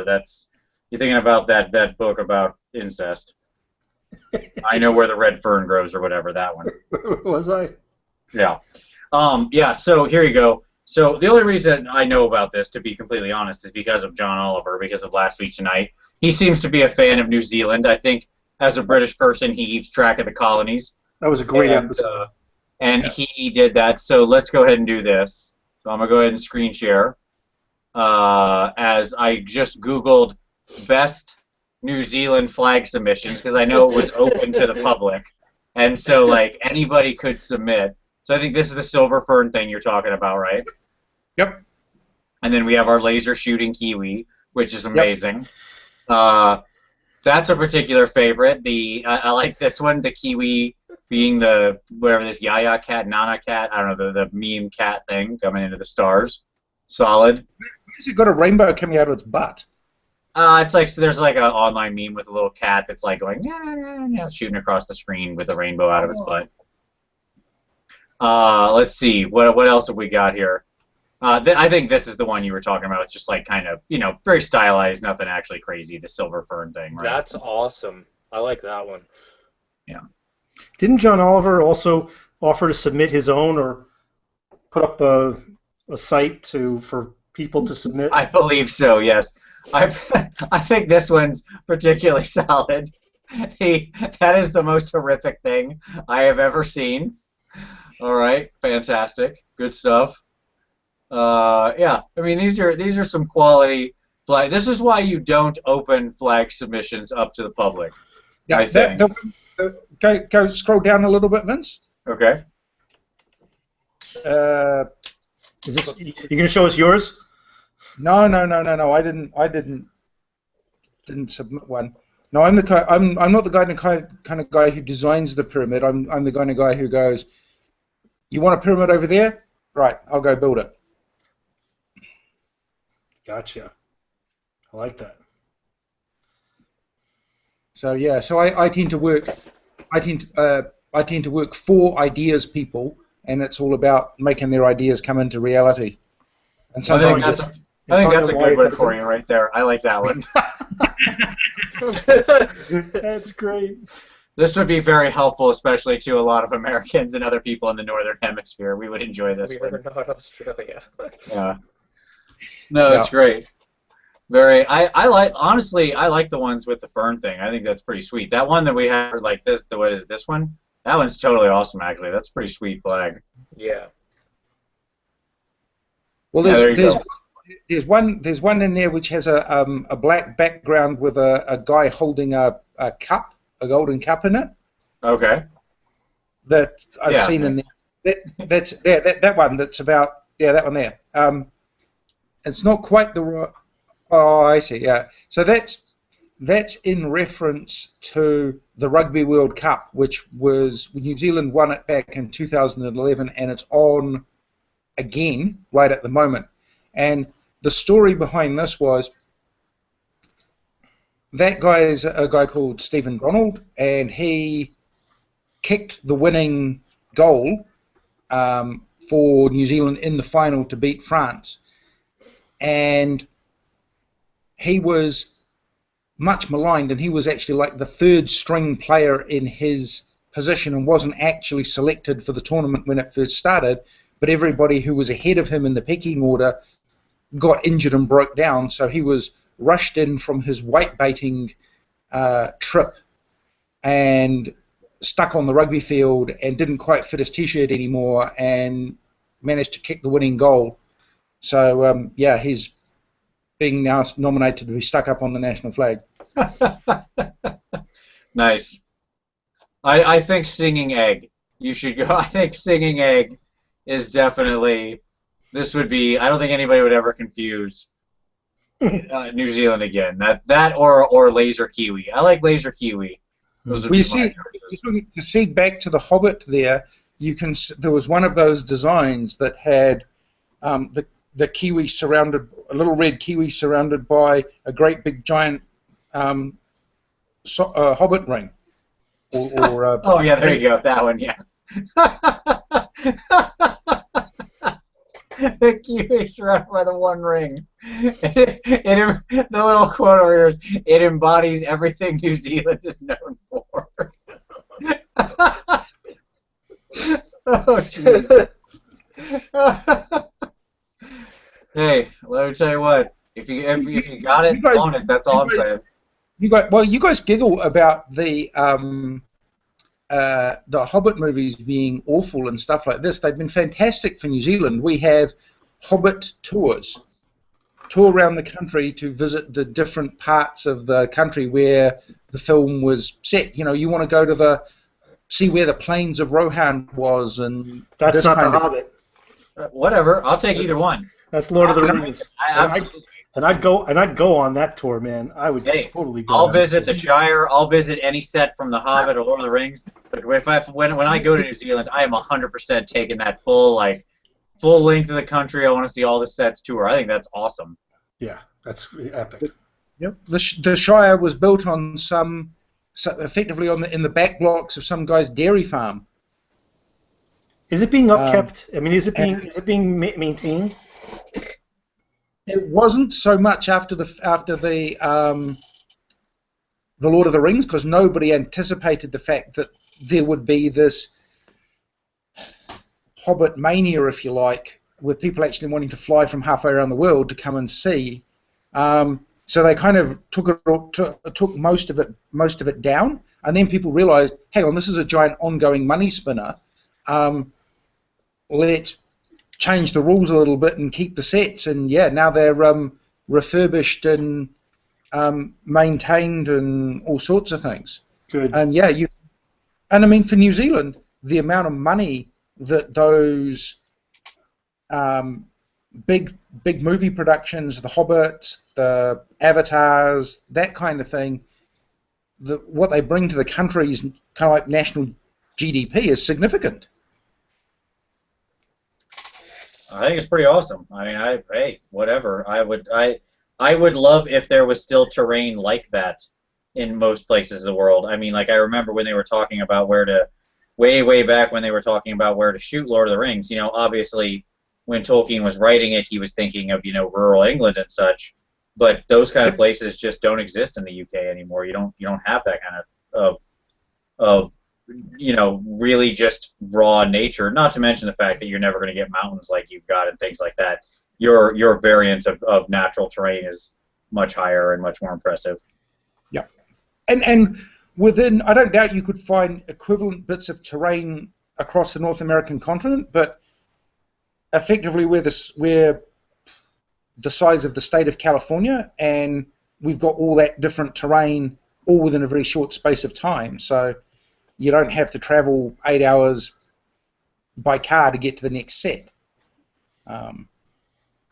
And deal with navigating a bunch of individual states giving you hell over their taxes and shooting rights and stuff like that. I'm sure New Zealand was willing to negotiate as a government with the film company and say, here's kind of the rate we'll cut you. Yep, our government, that was one of the things that they said. Yep, and yeah, our national government gave them we'll make all our money off taxing the individual people, and you'll come here and employ a whole bunch of New Zealanders, and we'll collect tax off people that way. And yeah, it's when you're dangling $500 million injection into the economy for plus all the local jobs and things. It's like meh, let's forego some corporate tax. Sure. Actors, you shut the hell up. You will not protest.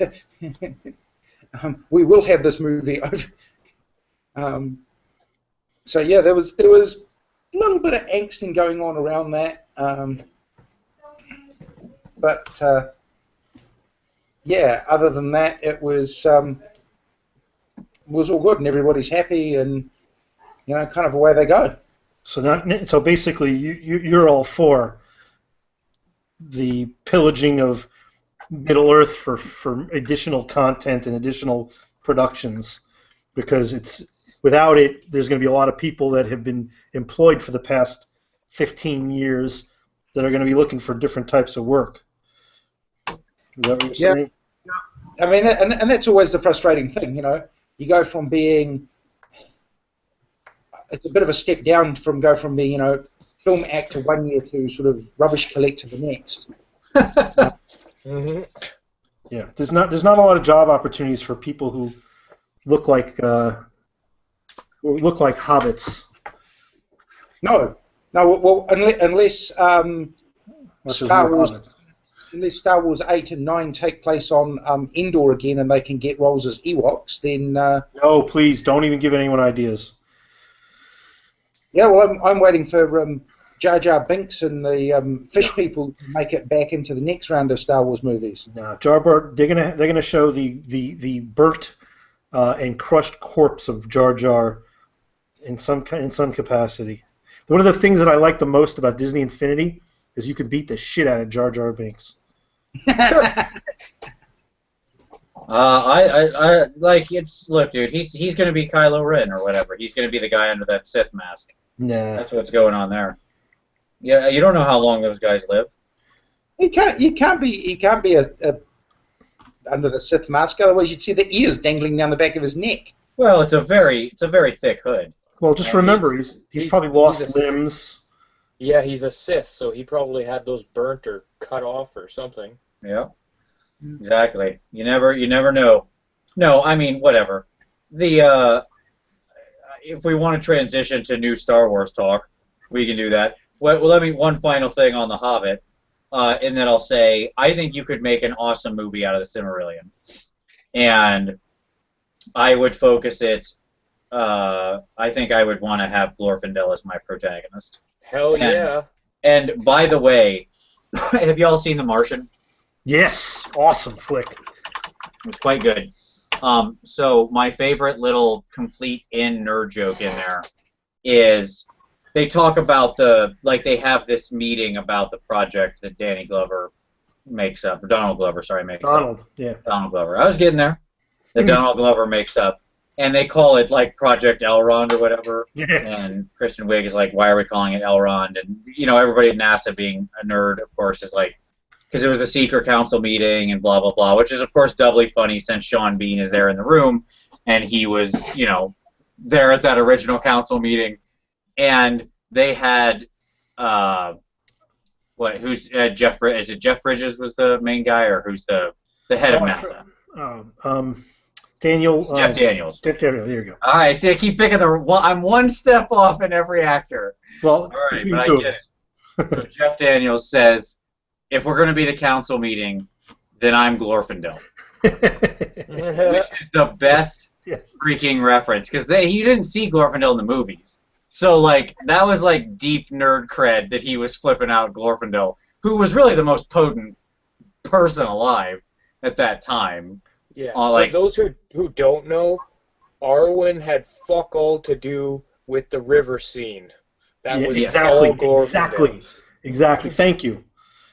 By the way, I'd love to see the outtakes and see how Sean Bean, handled that scene. And I loved how the media person, who was completely out of touch, basically said "fuck you all." Sure. Yeah. I'd love to see just in the outtakes, just Sean being like, "This doesn't mean I have to take another 12 arrows to the chest, does it?" He said something like you don't just go to Mars or something like that. one does not simply walk to Right. Mars. Thank you. Yes. Thank you. One of the best, not memes. What were they? The Yeah, memes. Yes. memes. Okay, there you go. You guys must have heard the bit about the God, the guy who plays Elrond, who's also Agent Smith in the Matrix movies. Hugo Weaving. Yeah. Where he does his speech to Bilbo and says, in sort of like, crosses over into his Mr. Smith thing and says, I see before me a hobbit. Look, you gotta love Hugo Weaving, right? That dude's amazing. Look at everything good he is. That guy is fantastic. He Red was like the Skull. only good cast member in the Wolfman movie. Wow, that's a deep cut you just dropped on us there. That's pretty impressive. Was You're the welcome. Wolfman like a superhero movie or something? Old school horror monsters. They did a remake. It was terrible. Hugo Weaving was the best part of that movie. Hugo Weaving is often the best part of any movie. That's true. Oh, wait, no, I gotta give a shout out to my man Anthony, Mr. Hopkins. He was pretty decent in that flick, too. Personal friend. Yes. Right. Absolutely. That's my boy right there. I thought when you were talking Anthony for a minute, you were meaning Anthony the Sustainable Center. Oh, Who is- man. Who was also in the Wolfman. Minor role. Yes. But, He was the guy ranting in the back about how shit the production was. Right. And how much... in his next video was 10 things I hate about horror movies. Right. Yeah. I think we can all agree that we could do with some more Ant content. He is Yeah, being missed. Anthony, if you're watching, buddy. He's not. If he was watching, he'd be here. That's true. That is true. Yeah. Okay, if you watch this later on, Anthony, There you go. Let's. I know life gets in the way sometimes, but you were doing good. You put out those Malifaux videos. I ate those up, man. We need some more. I don't think Ant's interesting. gone. Ant's not gone. Well, I mean, look, one of the things that has been greatly lamented is sort of the loss of the community or whatever, this sort of thing. Absolutely. I mean, communities are always a living, breathing thing. It's not something that just sticks around forever. It's always going to be the type of thing that, like, people will come from, people will go from. That's what happens. That's how it works. And it's fine. That's okay. People will sometimes leave the hobby, and people will often come back. And no big deal. That's all right. Everybody's got their own little journey to take through the hobby. No big deal. I was very disappointed to hear about the Wargaming for Fun guys. You mentioned that recently in a video, and I had sent them a note just telling them, how much I had appreciated the content they put out. They I think that and they even have a note on their website. I think a lot of it has to do with a lot of the flack they've gotten and a lot of negativity towards Age of Sigmar really had, I think, a big impact. Their subscriber base dropped, and it just wasn't equitable for them to continue. Well, I mean, here's the thing about that, right? So, yes, I think you're correct, but overall, the interesting thing about Warhammer Fantasy was it was this singular titan that required, like, so much investiture and had such a market dominance that there was actually, you could have institutions like them, okay? And I'm not sure that is honestly a possible thing in the New World. Regardless of how successful Age of Sigmar is or isn't, it doesn't matter. The amount of people who play it are all going to be more transitive with it. Like, it just doesn't require the same investment where you're going out, you're watching videos, you want the latest tactics and this kind of stuff, right? It's just it's not what happens.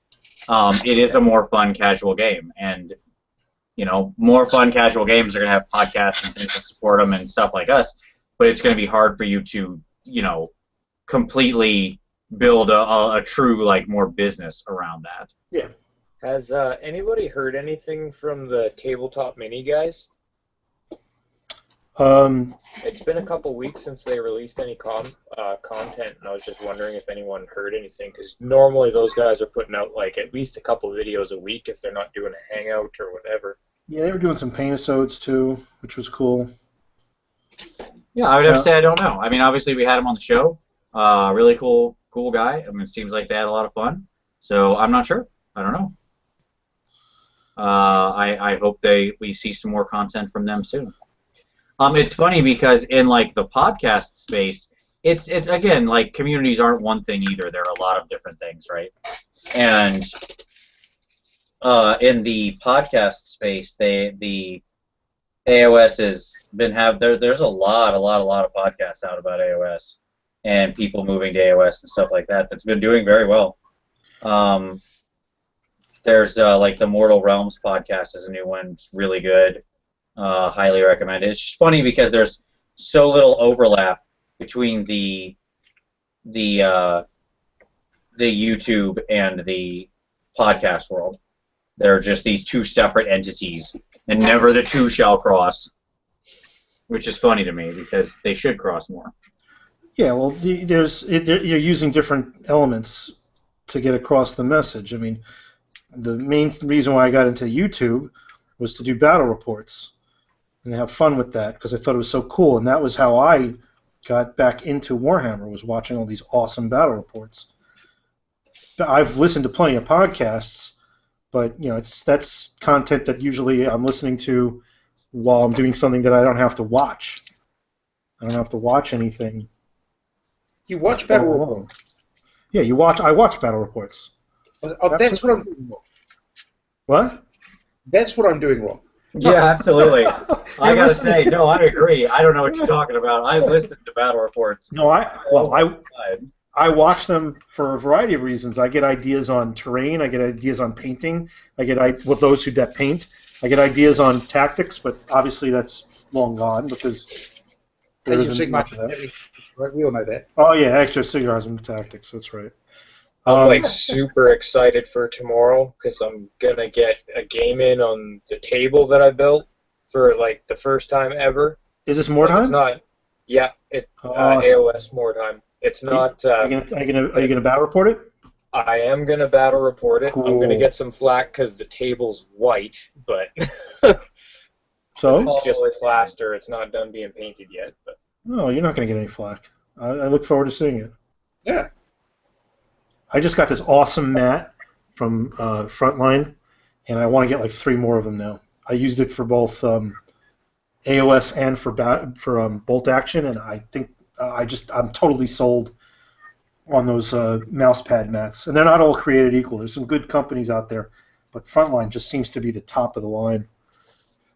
Yeah, another one who is very good in that area with those mats is a company called Deep Cut Studios. Yeah, they got some nice ones. Yeah.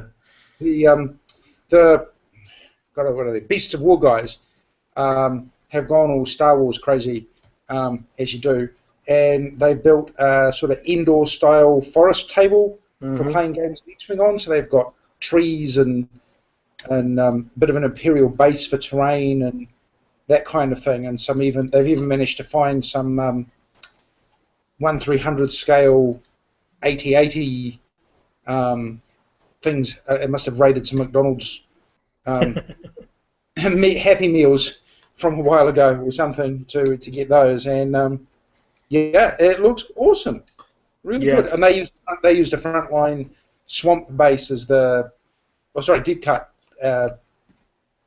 mat as the basis for that table, and it looks fantastic. The guy I know locally has kind of like the villagey one with the roads and the little areas for putting buildings. It's beautiful. It's absolutely beautiful. If you have a good set of building terrain and fences and whatnot to put on that. It looks epic. It looks amazing. Yep. Now that's something that has come a long way in recent times. The advent of what the artistry people can show with laser cut terrain, both in sci-fi and fantasy genres, is huge. Oh, Foreground is one of my favorite companies. They're a little expensive, but what you get for your money is amazing. That's where all of my buildings came from, was Foreground. I love it. The fact that they're pre-painted, but there's a couple of them that are coming up that are making, that make somewhat not fully pre-painted, but laser cut. Those, it changes everything. I mean, I have all these materials for making terrains and buildings. And John, you said it very well. I mean, the technology that it has progressed so far. I'm not even motivated to make this stuff. I should have saved the money on materials and bought an extra kit. I just bought a ruined house, a Foreground ruined house. I got it for like $20, which was crazy, and 28 mil scale, and I can use it for both AOS and bolt action and whatever. I'm thrilled. Well, there's another channel, a guy called the Terrain Tutor, who's been making. Yep. We've been watching him slog his way through one of the large foreground kits, the Stoic Arms or something. And that's a building incredible, that kit. Oh my god. Yeah. Oh. Yeah, you could run your entire D&D campaign and not leave the building. Yeah, it's like $250 though, American. He's been building the damn thing all week. He's been doing like 3 hours, 4 hours a day. He's been building that whole Stoic Arms. It's really impressive. Yeah, I stubbed him too. Didn't he just finish it? You're right. After about part 10 in the series of building it. Yeah. Yeah, but each episode is like 3 hours. Yes. Yes. So it's been an excellent illustration in if you are going to buy this building, warning, Yeah. Right. It's going to be a while before you get it on the table. Yeah. That's the thing with that building, though. Once you're done building it, it hits the table because it's painted already. Yeah, but there's so much to it. Oh. Yeah. Hopefully it doesn't hit the table too hard, because otherwise it'll break it. Yeah. That I would love to have actually, that for role playing. That MDF stuff is actually pretty sturdy. Yeah.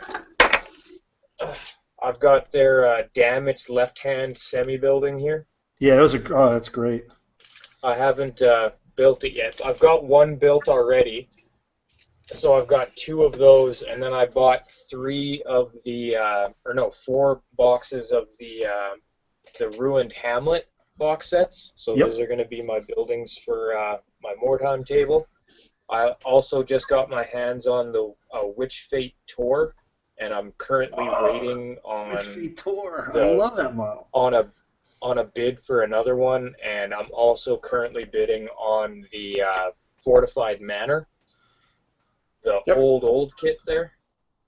I'll tell you who else has been quite inspirational. There's a guy called Ash Barker, who's again up in Canada.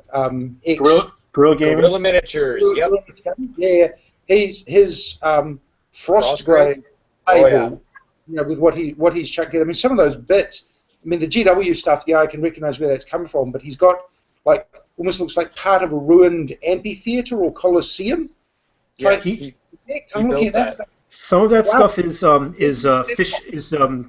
pet store stuff, like for aquariums. Yeah. Some of it is you guys make Gale sophisticated that he's repainted. Gale Force 9 stuff, which is and it just looks so good on that board. Yeah. Yeah, his production quality is like way up there for a guy who only gets a chance to do stuff twice a week. He does more than twice a week. He's part of a community, a co-op of gamers. I mean, like the time that he has to actually sit down and do this stuff because he's a stay-at-home dad. Like he films all of his content for the week in 2 days. Really? That's smart. Yeah, it's like Saturday, Sunday. He does everything, and then he releases it periodically throughout the week. That's what I'm planning to do with these dryads. I want to film them all in their gray state and then release it for the budget of Sigmar for 3 months. Is that legal? Is that legal? So is because it sounds like that Guerrilla Miniature Games is kind of like Ash's job, and I mean, good on him if you can. That is his job. I think his wife is a nurse or something like that, so she like does that, and then he has the co-op. Right. Well, they must pay nurses differently in Canada to what they pay them here, because I don't think if you're kind of living off one nurse's salary in New Zealand, the idea that you could be a stay-at-home dad and have your own sort of hobby business wouldn't really be a viable thing. You can make good money as a nurse. My dad's a nurse. My dad's a nurse in Open Heart, and he's been doing it for about good 25 years. My sister just got her nursing degree. My uncle out in California is a nurse. You will never ever not be working as a nurse, and beyond that, it is a massive growth industry. There's just so much demand for it. You can make tremendous amounts of money. Hey, tremendous. Anybody who's keeping track, it's time to drink. I said tremendous. Okay. Yeah, nurses here make about as much as I do, which is, it's over $30 an hour. So, yeah. Okay. They should make good money. To be a nurse, you got to be just about as knowledgeable as a doctor. Yeah. I mean, you're usually the one who's making up for a lot of the errors that doctors make. Yeah. Yeah.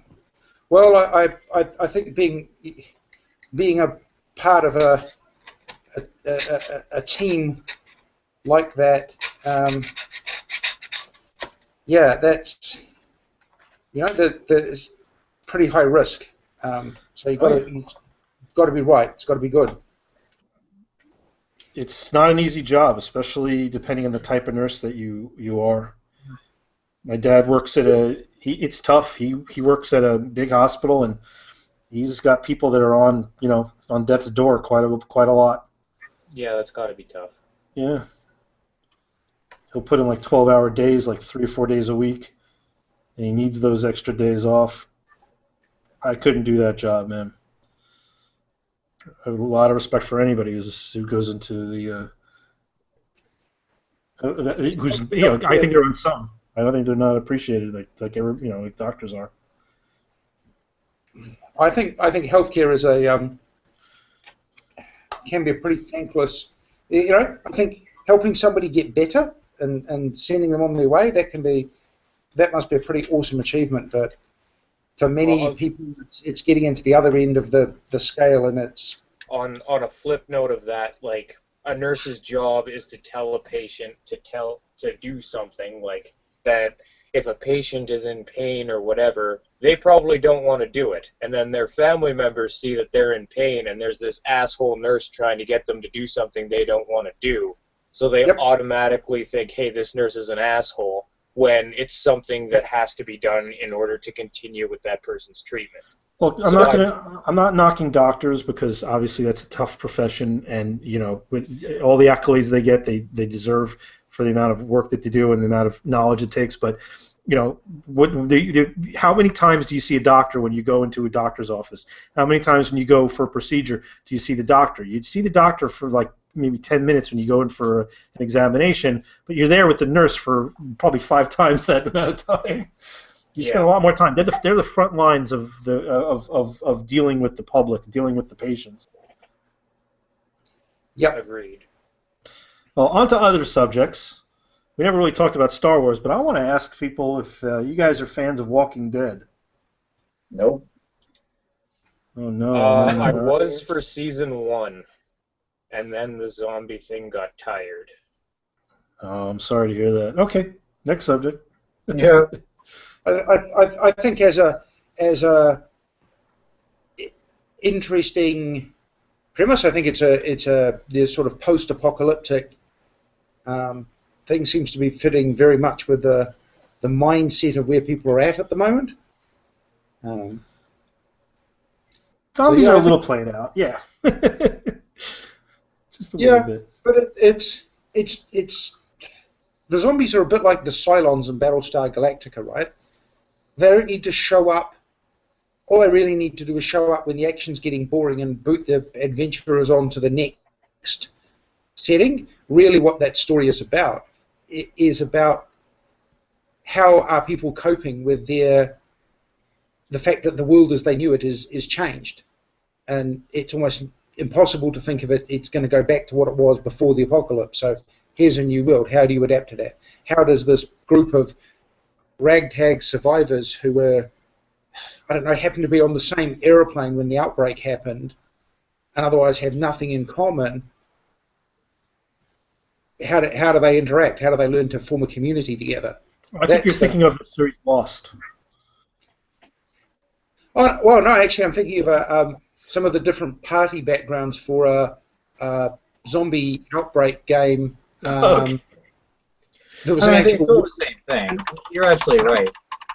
It's all the same story. I mean, Kirkman, the writer of the original comic and the executive, the EP on the show and writer on the show, said, I wanted to tell a character story. I just decided to set it in a zombie apocalypse.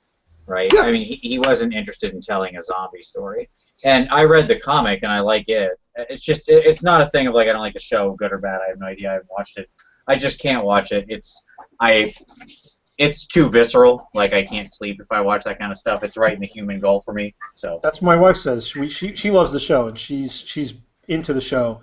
But I swear she says she has nightmares afterwards, and she can't go to sleep right away.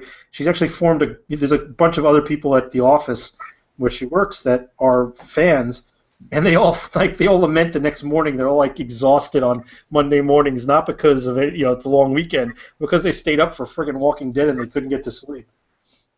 Well, it's a bit like that. I found that you come home from jiu-jitsu and you have done 2 hours of kind of martial arts training, and you go, I should be exhausted, and you go, no, actually I've got to relive the whole training session and the sparring and stuff like that. And it took 2 hours for the adrenaline to get out of your body, and you're going, oh, body, please let me go to sleep now. So how long have you been doing that?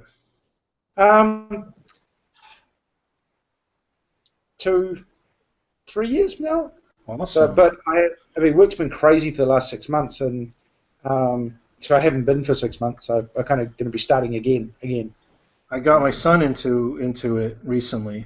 Well, he's been taking. I've had him into martial arts for about, like 4 years now, and just this past year he got him into MMA, and his favorite part is the jiu-jitsu. Yeah. Yeah. Well, I love that. A few of us are into it here, and one of my friends is getting married at the end of November. So mid-November we're going to Melbourne for the weekend to watch the UFC, and that's got Ronda Rousey in it and a few others. I think it's a first time double main event, both women. Yep. Plus it's got the local flavour, Mark Hunt, who's a New Zealander. Mark Hunt, kind of, yeah, he was on a tear. Oh, yeah, he's I think he's fantastic at the stand-up part of things, and he can certainly, if you eat one of his right hands, you'll that'll end the fight real quick. But he just been outpaced by some of the fighters he's fought recently. Yeah, he doesn't have the athleticism. He's just a monster. Yeah. Well, the problem is he's not doing what all the other fighters are doing, which is going into the mountains at high altitudes and training up there, so that when they're actually in the ring, they're not breathing as hard because they're so used to gasping up at those high altitudes. But it's not his game. If anybody knows MMA, and we probably lost half your audience, Vince, I'm sorry. It's fine. I'm sure that the other half are very excited about this. If you look at his body type, he's not the athletic guy. He's a chunky monster of a guy, and just like you said, John, he's got mitts for hands. And if he gets his arm, if he takes you down, he's going to sit on you, and you're not going to get up very easily. If you try to use some jiu-jitsu on him, you got to get your hands around his waist, and he's just a big, heavy guy. And if he puts leather on your face, you're going to go down. You're going to fall asleep, and so he's not the athletic guy that's going to be doing, doing, the cardio. I mean, I'm sure he's doing cardio. He couldn't be in the ring, if he wasn't. But he's not that. That's not his fight. No, he's not going to outlast you. He wants to put you to sleep. Yeah, I think the Mark Hunt game plan is probably a bit like the old Brock Lesnar one in his early days. Knock the guy on the ground, fall on them, and hammer fist them into unconsciousness. It's not going to be elegant, but like you say, if he gets on top of you, he's a big unit. You're not going to shift him easily, and if he's pounding the side of your head with his hand, you're very quickly going to give up. Yeah, he's a throwback. He's one of those old, because he's been around a while. He's one of those older school MMA guys. He's not like one of the modern MMA guys, which are more well-rounded and tend to be, in a lot of cases, more athletic. But as a heavyweight, a lot of times they're bruisers. There's very few of them that are serious. They're either, if they're ground game specialists, they're more like wrestlers. There's very few of them that are jiu-jitsu specialists. And a lot of them are just, they get competent in that other part of the game, and in the stand-up game, they put leather on you, and you go nighty-night. He's that kind of guy. He's more of a ground and pound type of guy. He'll take you down, or he'll stand up with you and trade shots. He certainly eat shots, that's for sure. Yep. They use the many of the sort of Polynesian background Polynesian genetic players like that in rugby. They'll bring them in off the bench, or they'll start them and they'll say go as hard as you can for an hour, and after that they're gassed and they'll take them off and replace them with somebody else. They don't that genotype, that physique. They don't run well for 80 minutes, and Mark Hunt's probably the equivalent of that in the MMA world. Yeah, I think they recruit a lot of guys also for like football.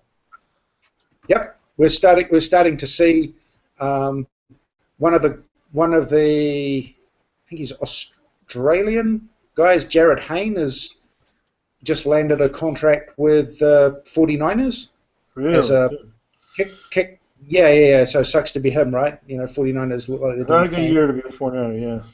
No, but he's done some stuff as kick returning and catching and running back game, and he seems to be sparking some interest that there might be some untapped veins of talent down here in the Southern Hemisphere.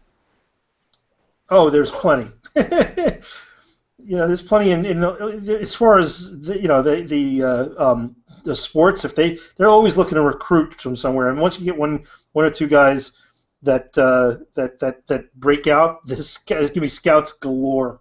They're going to descend. Yeah. When you look at it like salaries and stuff like this, and New Zealand, it's a small place. We can't compete with some of the sports salaries that are offered by international rugby teams in other countries, so we risk having our top professional athletes disappear. And heck, if there's NFL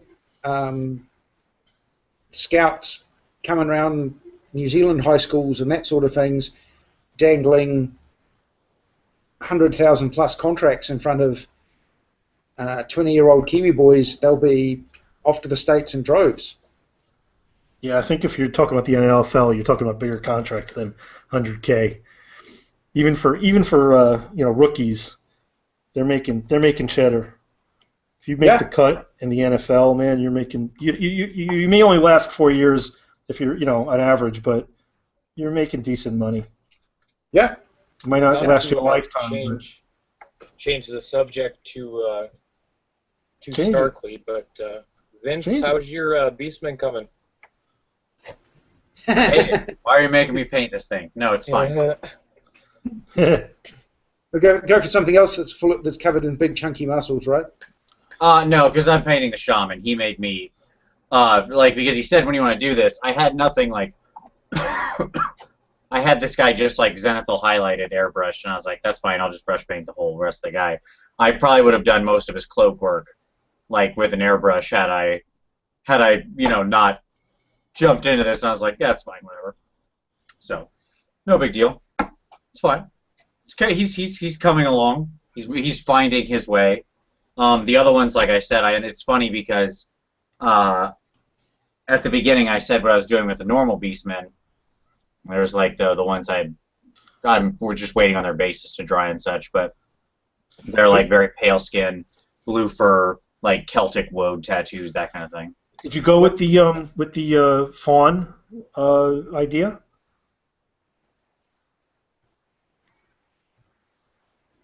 I think your mic is off, Vince.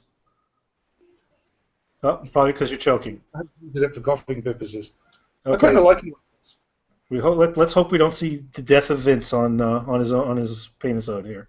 I love how considerate he is. Well, I know I didn't mute it every time, so I apologize to the viewers. But yeah, no, I'm kind of under the weather right now. I'm like a little sick, so I apologize. Anyway, I feel better, dude. Sure, that's what happens. I mean, either I will or I'll die. So I mean, either way, thumbs up. Don't do it on air. Sure. But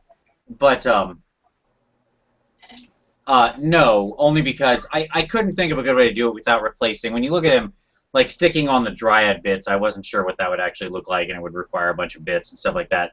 But I liked the idea of like the symbols and stuff that were on them, and so that's what led, and the color scheme. So that's what led me to like very pale skin, bright blue fur, and then the blue Celtic like woad tattoos. So the sort of sweeping circular things like is on the fawn, that kind of thing. So they have those kind of tats all over them. Beastmen are they're rocking the tats. Are you doing a Beast Lord as well? Like, eventually, sure. These guys are going to be like my side project for a while, probably. Okay. Just in between, like whenever I'm doing something, I'll just go back. I'll paint like 6 more Beastmen because I'd like to take some time and make them look really nice. So I don't want to batch paint 40 of them. Follow-up question: do you have the antler bits from the Wood Elf Great Stag fig? Yes, but they're all on Great Stags. No, like the metal Great Stag. Oh, no. No? Okay. Well, you need to do a Beast Lord with those antlers because they've got the little spirally things on them. Oh, okay, got it. Nice. When I send your mold out, I'll send them to you. I've got a set Awesome. extra. Excellent. I'm down with that. Vince, if you want to see some pretty awesome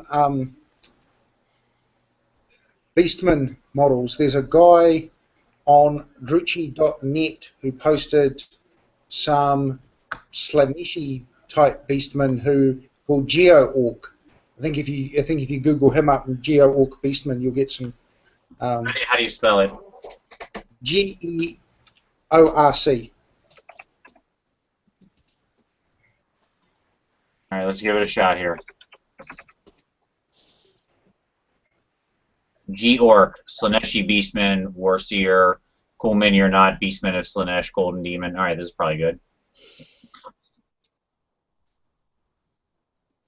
Generally, when it says Golden Demon, the results are pretty good. All right, here we go. All right, let's share it up here. Tell me if this is the guy. Does that look right? That's the ones. Oh, wow.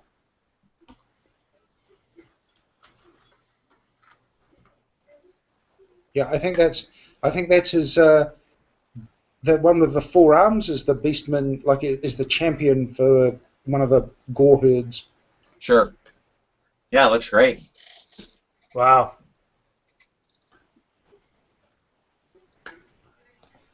Very solid. Good. Like really fantastic non-metallic metalwork there on everything, and very subtle blood effects. Very nice. Like obviously, like this deserved the award it got. That's for sure. What a great like overall conversion. It looked like this guy had some other stuff, so let's jump over to images and see what we got here. There you go. Does that look like the rest of some of the other guys there? Yeah, that's it. There you go. Yeah, those look nice. And that's like Ungor with spear, right? Yeah.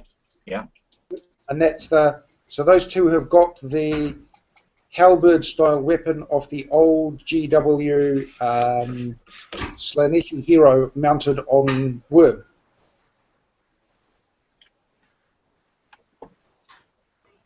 Nope, that's not the same guy. Oh, there you go. That's a nice shot. I like that. Yeah, good conversions all around. Like that's an incredible amount of detail on Ungor. Like to put that amount of effort into Ungor is full marks to this guy. That's for sure. But I guess if you go back to one of the pictures just above those ones, Vince, there's one which is like in green, but you can see the amount of that one. Yeah. Yeah. Yeah. How much green stuff work he's having to do here? Sure, absolutely. Yeah.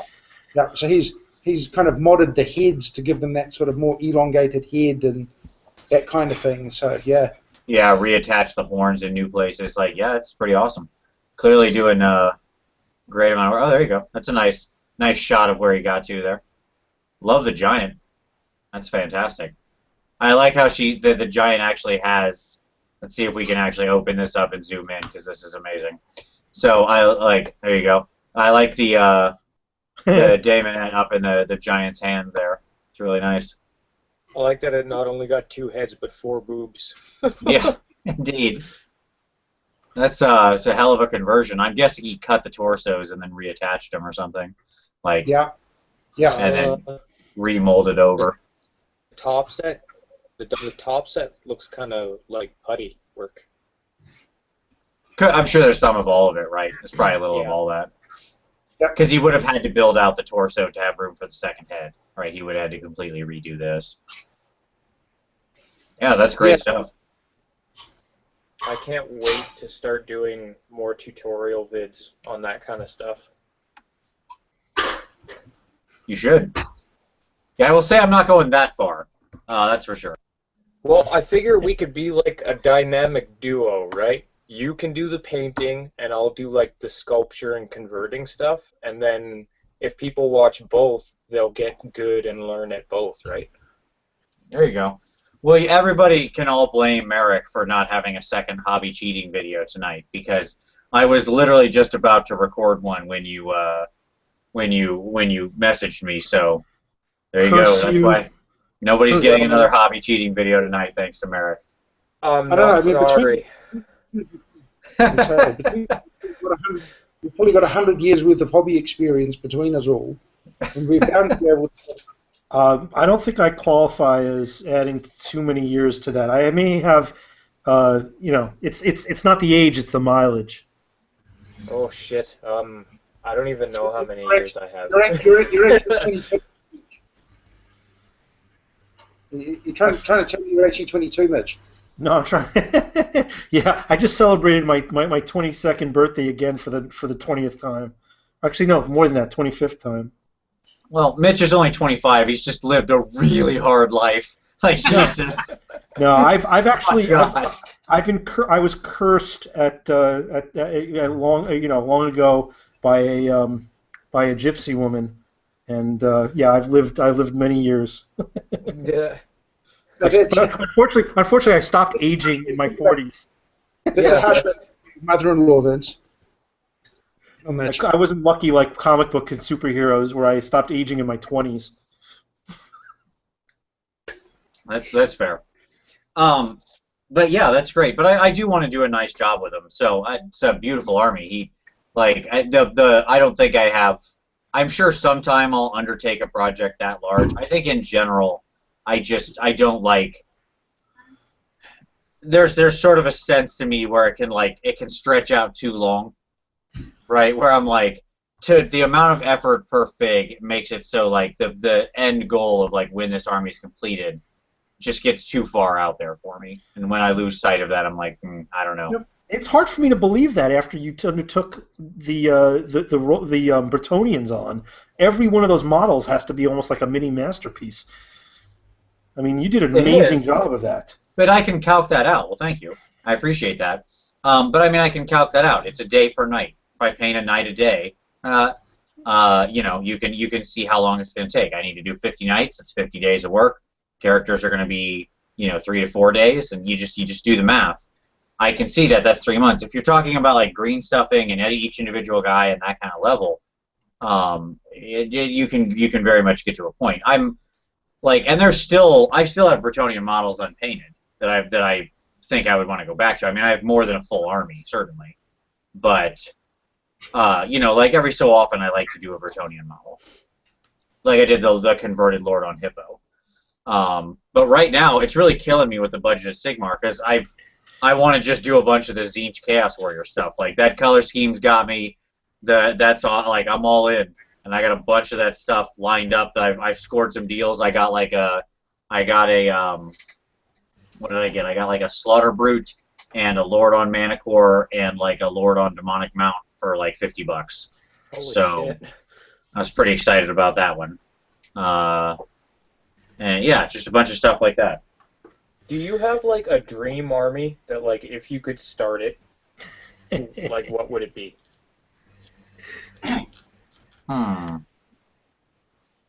No, I mean, not really, honestly. I think, you know, I mean, I'm lucky enough that I've managed to put together. I'm really cheap, and I don't jump into anything, and I never pay retail. So, but like, if you're careful about things and you're willing to wait, no army should really be out of the financial reach of anybody if you're willing to take the time and collect it slowly and wait for the really good deals. Well, Not of anybody, but you know. I'm not saying like money-wise. I'm saying like an army that you wish you could have done so far that you haven't done yet. Let me reword. No, all the armies I really love, I own. My Skaven that I've had since like '97. The Bretts were like the last real mountain to climb, where it was like this army I always wanted but never had because I was afraid of it. And you know, now I'm more or less done with them. There's probably a few questing nights I want to do that I just hesitate to get back into. The Tzeentch thing is really cool because I've never been into Warriors of Chaos, but I'm really enjoying all their crazy models. I'm reliant on. I want to see more new armies from GW. That's what I want to see. Yeah, amen. Take my money. Absolutely. Like I'm ready. I'm on board, man. Sell me some cool stuff. Like if it's cool, I'm into it. I'll collect it. That's sweet. If you give me a really cool like Red Mercenaries army, man, I'd be all about that. Like that's the one that's got me pretty excited out of the sort of fluff tidbits that have been mentioned. I think that could be pretty sweet. Red Mercenaries. A Red Mercenaries army? Yes. I'm not familiar. Would you please enlighten me? Sure. So in the first book, in like the actual Age of Sigmar, the big book, the first one they released, they teased out some of the various forces that are sort of around the world in this new age, around the mortal realms, and one of them that they teased out was the Red Mercenaries, which are made up of like these disparate forces of all of the different races. In fact, I'll tell you what. Give me just a second.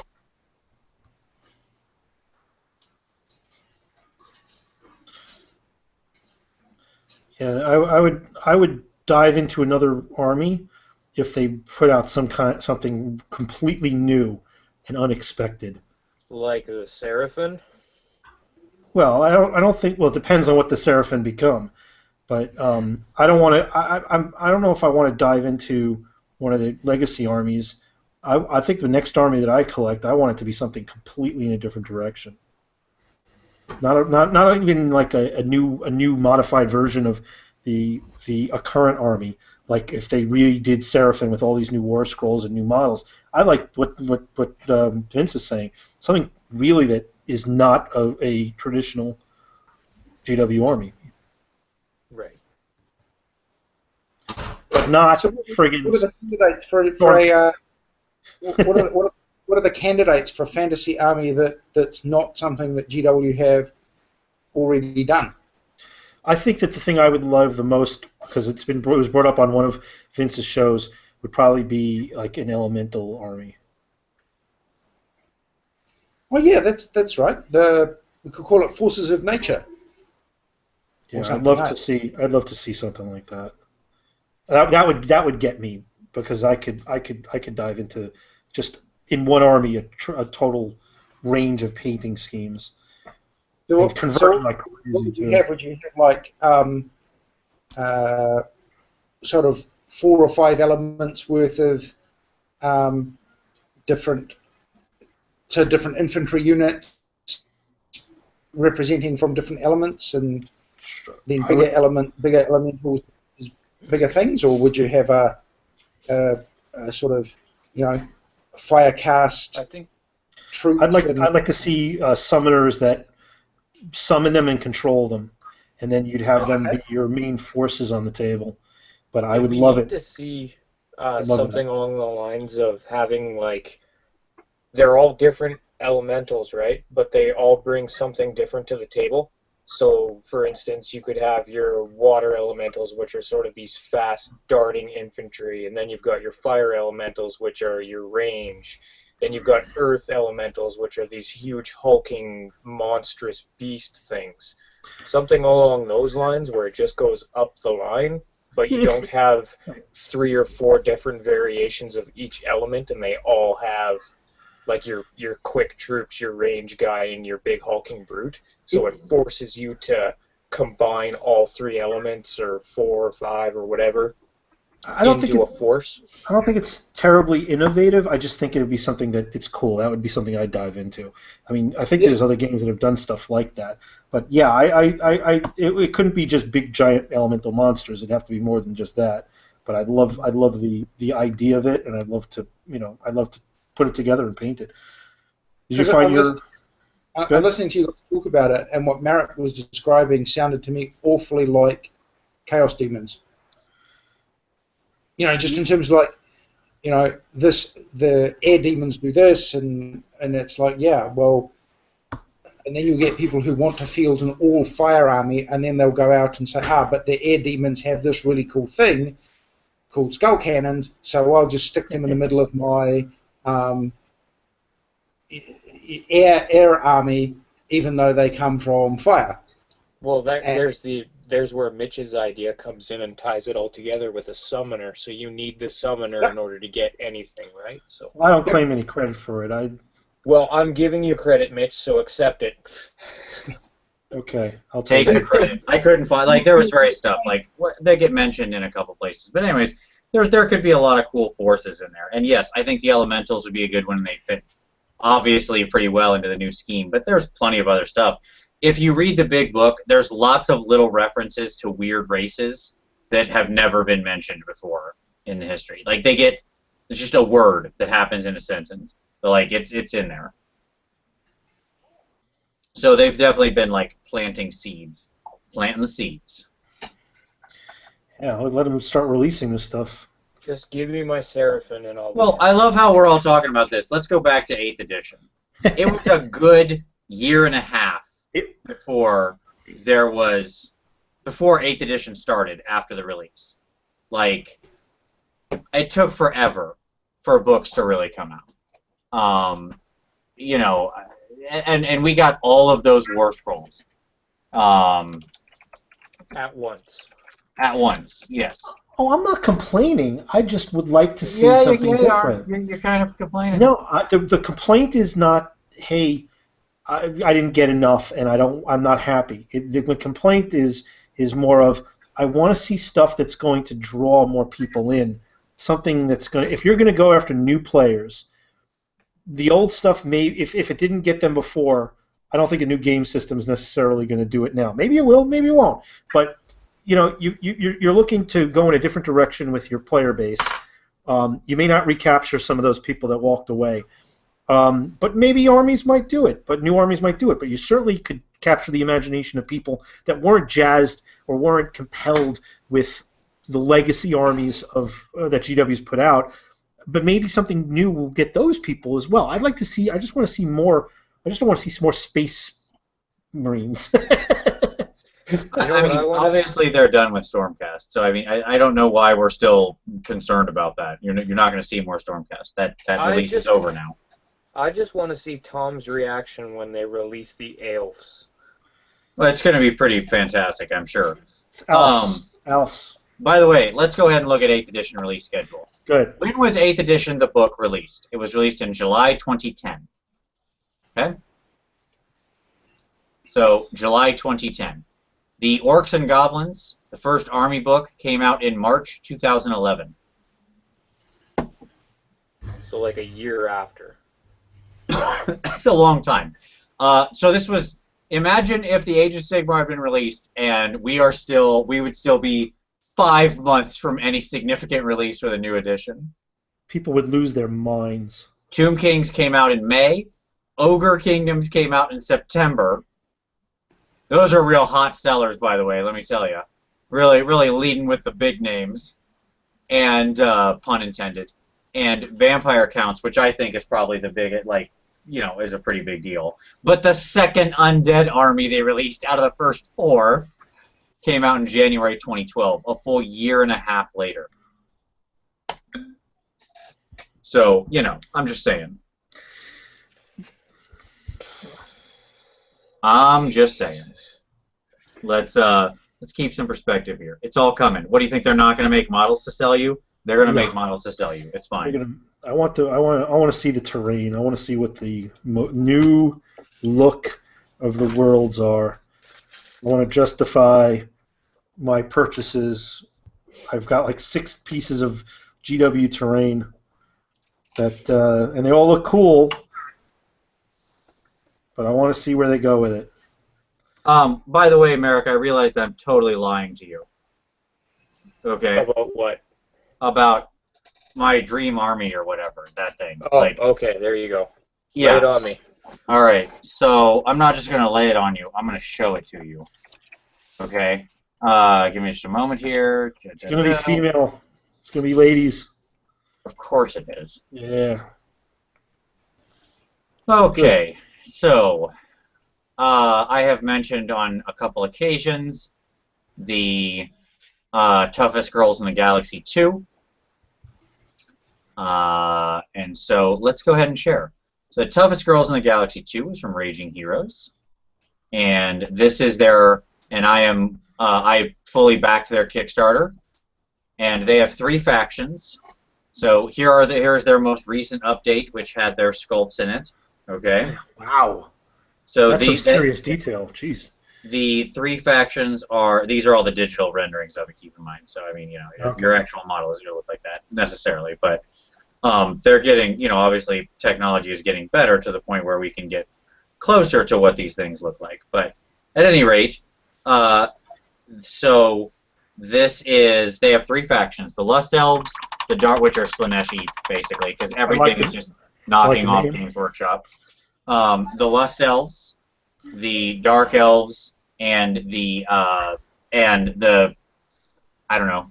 I'm going to call them Sisters of Battle, but they're not. And all of these are in both sci-fi and fantasy versions, and you can get either. So let's just look through some of these, shall we?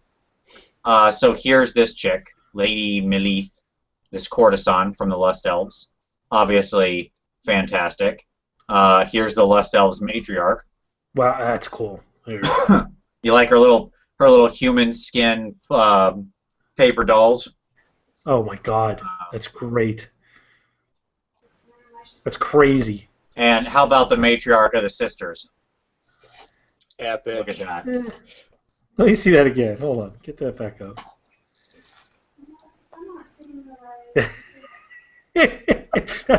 that looks like the madam. And all these things, like you can see, they have the guns, but then they have these little cherubs can also carry the swords and whatnot, right? I don't know what it's fantasy version. That's the Sisters of Battle version of Nagash. There's Augusta, the Mother Superior. There you go. Oh, look at her, her knee, not knee, or shin guards. Yeah. Again, all these have both fantasy and sci-fi versions. So then, and pretty impressive stuff. The Lust Elves Exsanguinatrix. Can I stay up and watch movie tonight? Or did you want to stay up and to move? So watch there you movie? go. The Dark Elves Executrix. Yeah, okay. What's you want to stay up and watch?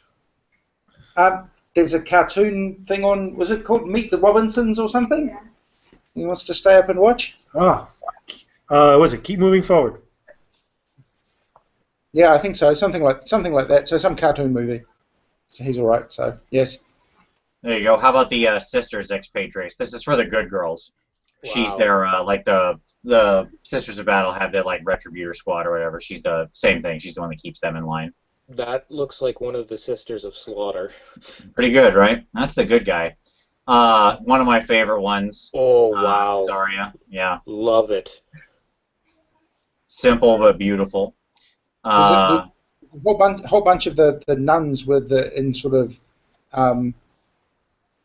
with two pistols chained together with beads and. Yep. How about that one? I love this girl right here. She comes in a fantasy version as well, but this one she can have her with the helmet or without. I think without is way better. What's the alternate of the pistol that she's got? She got something like a sensor. Yeah. Yeah. And she got her hand on her sword. Just amazing stuff. So here's your there's the one you're talking about there, John. Yeah. Yep. The nuns with guns. And yes, they can all have swords and stuff too. Like just if these sculpts come out looking anything like these renders. I love the blowing the pistol off. Damn. That's good work there. These are amazing figs, absolutely. And there you go. That was just the last update. So, you asked what would I collect if I could have anything. That. I want that. So it's coming. It will happen. I plan to lavish time and attention on those figs when they arrive. What's the game system like, though? Who cares? What game system? What are you talking about? I don't even know it. They don't have Who one. gives a hoot? I don't Somebody's think they gonna have one. Somebody's gonna design one around it. Yeah, It's it's just miniatures. whatever. There'll be Empire or Stormcast or whatever. I don't give a crap. That's not relevant. If you need any like sculpting or anything done when you do that, let me know. I will do so. What I was kind of segueing towards was that I think me and you should do an army. Like, are you saying like a from scratch army? Is that what you mean? I'm saying like we'd make a list of like the shit that is gonna be in it, right? Uh-huh. And then we hand pick some stuff that we want to do on our own, and I'll sculpt whatever the things are that we want to do on our own, and then I'll let you paint it because you're better than me. You guys would make a beautiful army together.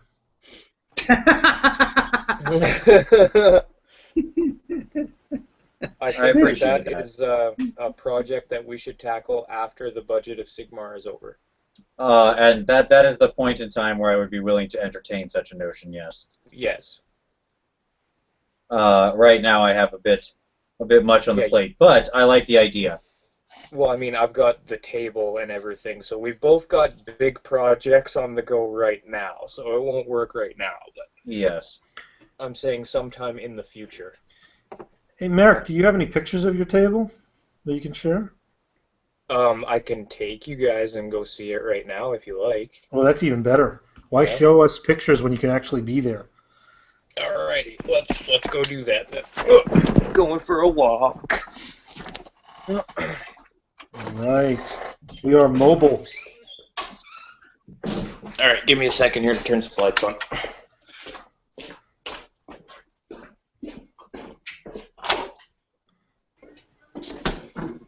It looks like he's taking us through a set from Walking Dead. This is just my garage. It's my murder garage. Okay, so Canada. He's got some meat hooks up there. okay, so I can't actually spin my camera around. So what I'm gonna do is I have my headphones in. So I'm gonna like turn the camera and point it at the table, and you guys tell me if you can see anything. All right. Sure. Okay, here we go. Yeah, we Got can a see good stuff. angle, It's or- a little bright, but yeah, like the light is knocking some of it out. Okay, give me a second. It's hard to see some of the detail on the... There. How's that? Better? Yes, you're sideways, but yeah, there you go. If I turn my head, yes, it's the right light. Sideways. What the hell's going on here? I'm unsure as to what's going on. Okay. Hey, there you go. Now you can see. Yeah, it looks great. Like, it really does. There's some. That's right. Here we go. You got to narrate so we can keep your camera on you. Okay. No, I'm on time. That's fine. Okay, cool. Okay. All right. I think I just froze there for a second. Okay. So this is like some pillars and stuff that I built, and Nice. No, we lost you for a sec. Oh no! yeah, I know. I don't know what's going on here. Okay. I'm trying not to murder everything. And then this piece here is going to be like a canal sort of deal with like a bridge over top. Basically, like a bridge over troubled water, if you will. Yes. And then It's a canal, right? these. What's that? It's a toxic canal. Yes, it is all going to be green. And then there's like sort of a roadway. God, this is really difficult. So there's a roadway here. Yep. And then that continues on. This is like a little dice box that I built that's actually terrain too, so we can roll our dice in there. Yeah, that's pretty much it. There's not all that much else that's like super exciting about it.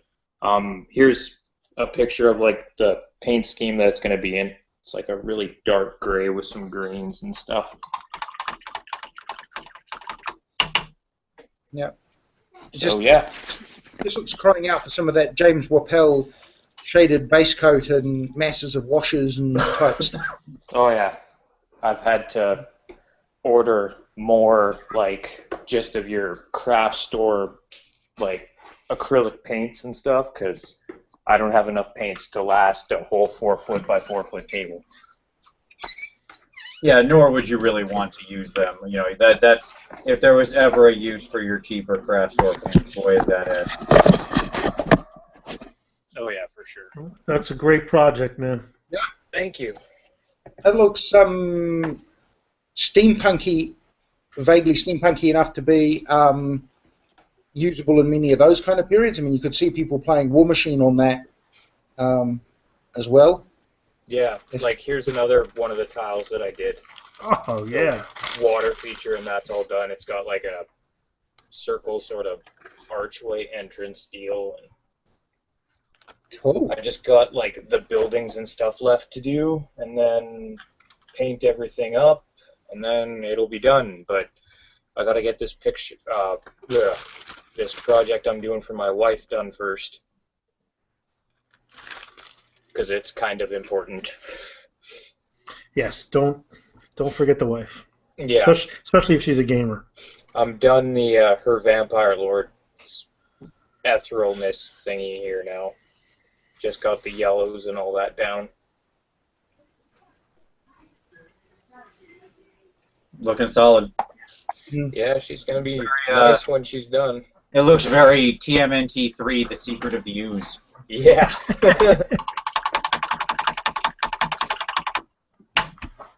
What was it? Or was that the Ghostbusters movie where the ooze was Slimed. Yeah. I think Power Rangers did the same thing.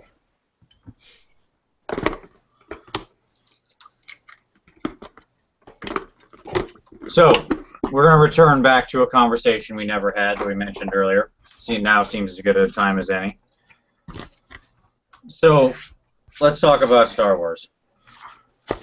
So that's happening. Oh God. I already got my tickets. Why? What? Why? Why do you have your tickets already? Because they went on sale. Uh-huh. And they were like, you better go buy them. And everybody was like, yeah, I better. If I don't get it now, they're not going to show any more movies. No, that's not it. No. We wanted to get the seats we wanted at the theater we wanted at the day we wanted, and we did. And we got them just before, like literally like 10 minutes before Fandango crashed. Sure. I think it's amusing that Star Wars tickets broke the internet more than Kim Kardashian's butt. Yes. Well, you know, I don't know. I'll find something witty to say about that sometime at some point. No, I I'm mean, not- you know, week after he not gets really interested. Project 8. which has more fans, which has been seen by more people. I think they're about the same. Yeah. Not really interested in Kim Kardashian, but not a Well, fan. look, here's what I'll say. No, I appreciate you buying your ticket early, you and everybody else. That's nice of you. It's nice of you to do that. That way, they'll just add more shows, and I can go, and I'll wait like until 3 weeks or 2 weeks before, and then I'll buy my ticket also for the 10 p.m. or whatever show, because they'll just add more. Until the movie theater is 30 screens showing Star Wars, they'll keep adding shows. Because you know what they're not going to run? They're not going to run the 5th week of The Last Witch Hunter over that's going to sell 2 tickets over another sold-out theater of Star Wars. Let me think. I've got this theater, and it's going to be sitting there at 10 p.m. Now, should I choose to make $20 off that theater or all the money? I don't know. Boy, that is a tough call as a theater owner. What am I going to do? Hey, I am totally going to download and see The Last Witch Hunter. I'm sure. And I mean, the trick is it's not like in old theaters, it would have been a problem because you only get so many copies of the movie, right? So, like, there is a hard limit on how many theaters you can show it in. That's not how things work anymore. No. Like, digital projectors now, you can run it through every theater in the place. So, like, even if it's on film, they like the nature of the way their projectors are set up, they can be showing it like simultaneously, offset by 2 minutes in 4 different theaters at once. Yeah. I'm going with about 20 guys from the local gaming shop on the 17th, and then I'm going with my wife and kid on that Saturday morning. We're going to have breakfast in Star Wars. Nice. I like it. Go to 11 o'clock show. We're going to go out and have some late, we're going to have a little brunch and then go watch Star Wars. Very nice. So, would you like to hear oh, go ahead, John. I'm sorry. To say, a couple of things. You know, when you were saying about your theater owner decision, you know, should I do this movie or should I do Star Wars? And I'm thinking, what would Tom Kirby do? He And then- would sell more Star Wars. Yeah, without a doubt. And Luke's just getting into Star Wars as well now, so he's we watched the first Star Wars movie, or the last recut of it again, and it's like, okay, well, we can get back into this. So there's a whole new generation of excitement. Now, did you watch like they re-released like the one without the changes, right, or something like that? Is that what you watched, or did you watch the one with the changes? No, we watched the I guess what would you call it, the digitally enhanced one? Okay. So that's the one with the extra musical number at Jabba's palace. That's the way you know. If you go into Jabba's palace and there's a big dumb musical number that lasts for like 10 years and makes no sense in the tone of that scene, you know you're dealing with the recut edition. Yes. There you go. Yes, and it's interesting. It's like the mantra of the original movie is listening to somebody talk about it. George Lucas said, "Right, can you do it faster and more intense?" And that was like the rule behind Star Wars. Anything that wasn't faster and more intense got taken out. And yet, in the kind of race to make the recut of the movies, it's like, no, let's not make it faster and more intense. Let's make it more about just traveling around in the scenery, which George Lucas said was a criticism of other movie makers. They got too invested in the world and spent time just showing you how clever they were in designing the world, rather than just showing you scenes that were related to the story and, you know, snippets of cool world happened in the background. Right, and there's a bit of irony there, for sure. Well, the biggest irony is George Lucas himself, right? He starts out as some small indie movie maker, you know, one of the rebels, and he totally flips to the dark side and becomes this big, giant movie corporation that sells out to Disney for billions of dollars. Yeah, I mean, sure. Like, Everything that ever happened in Star Wars. here's what I'll say. Like, I have no beef with George Lucas as a person. He's given untold amounts of money to charity. By all accounts, is a super nice person. I mean, obviously, I don't know him, but by all accounts, he's a super good human being. He's certainly shown that he's willing to give away huge amounts of his fortune to very, very good causes to help people who are very much in need.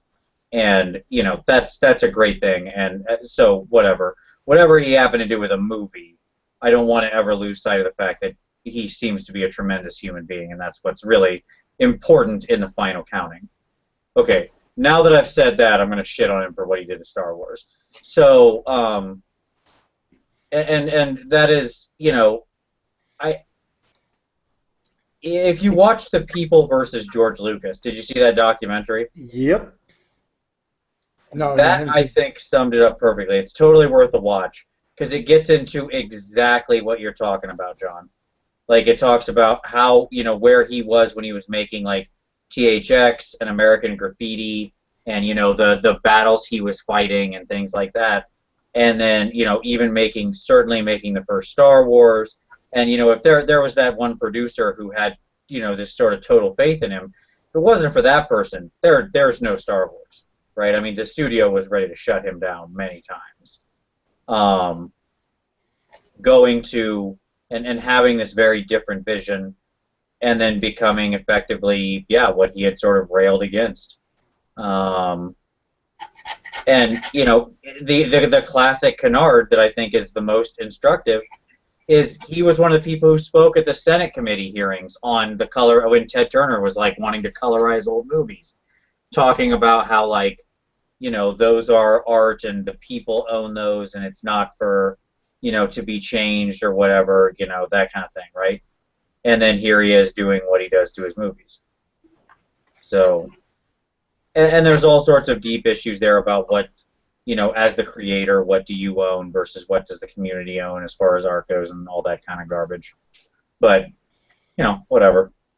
Fine. Let me weigh in on Lucas. First of all, I don't really care what kind of human being he is. I don't know him. I'm not going to know him. I don't care if he tortures. Well, actually, I do care if he tortures small animals. But, you know, the fact is, though, is that he created a magnificent IP that, you know, that most people, I would say the vast majority of people, love and enjoy. I mean, there's people I'm sure that hate Star Wars, but, you know, I love it, and I'm a big fan, and it was definitely a big part of my childhood, and it's certainly still a big part of what I enjoy. But the man lost his fucking mind. He lost his fucking mind. He probably got surrounded by a lot of yes men, which I'm sure is what happens to a lot of billionaires. And I just think he lost it all.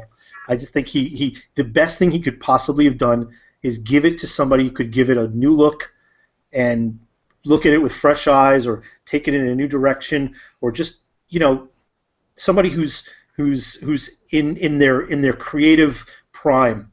Because I think that even the best Star Wars wasn't George Lucas directing it. The best Star Wars was Empire, and that wasn't him. He didn't direct it. As a matter of fact, he didn't even like it. He wanted it to. He took Return of the Jedi and made it campy again, which some people love. Some people really like it. It's definitely more kid friendly, but, you know, it's not, in my opinion, the better of the three movies. It's the worst of those three original movies, and the Clone Wars and Phantom Menace, garbage movies. There's so much they could have done. They fucked up. They almost destroyed, you know, one of these massive, you know, mega billion-dollar industries with just stupid plot lines, inane dialogue, with even the great actors that they actually brought in said they couldn't possibly breathe any life into some of the lines that they were forced to speak. There's just so much patheticness about those movies. I can't even. I have bile coming up in my throat at how much I hate those movies, to the point where they don't even get watched at my house. I let my son watch them once, and that's it. They're done. They will never be shown in this house again. They don't exist in canon as far as I'm concerned. But the originals, I can watch them a million times over.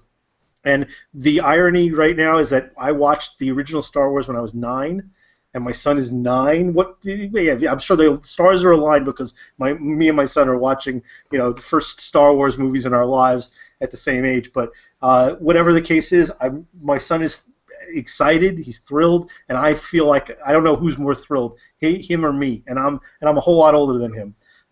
Even if these movies suck, I think they're still going to be much better than the movies that when he brought back, he had such an opportunity and he fucked it up. And I think there was a movie about a bunch of kids who try to break into Skywalker Ranch. Does anybody know this movie? Yeah, I'm familiar with it. Shit, what was it called? I don't remember the name, but yes, I know the movie you're speaking. And it was actually special.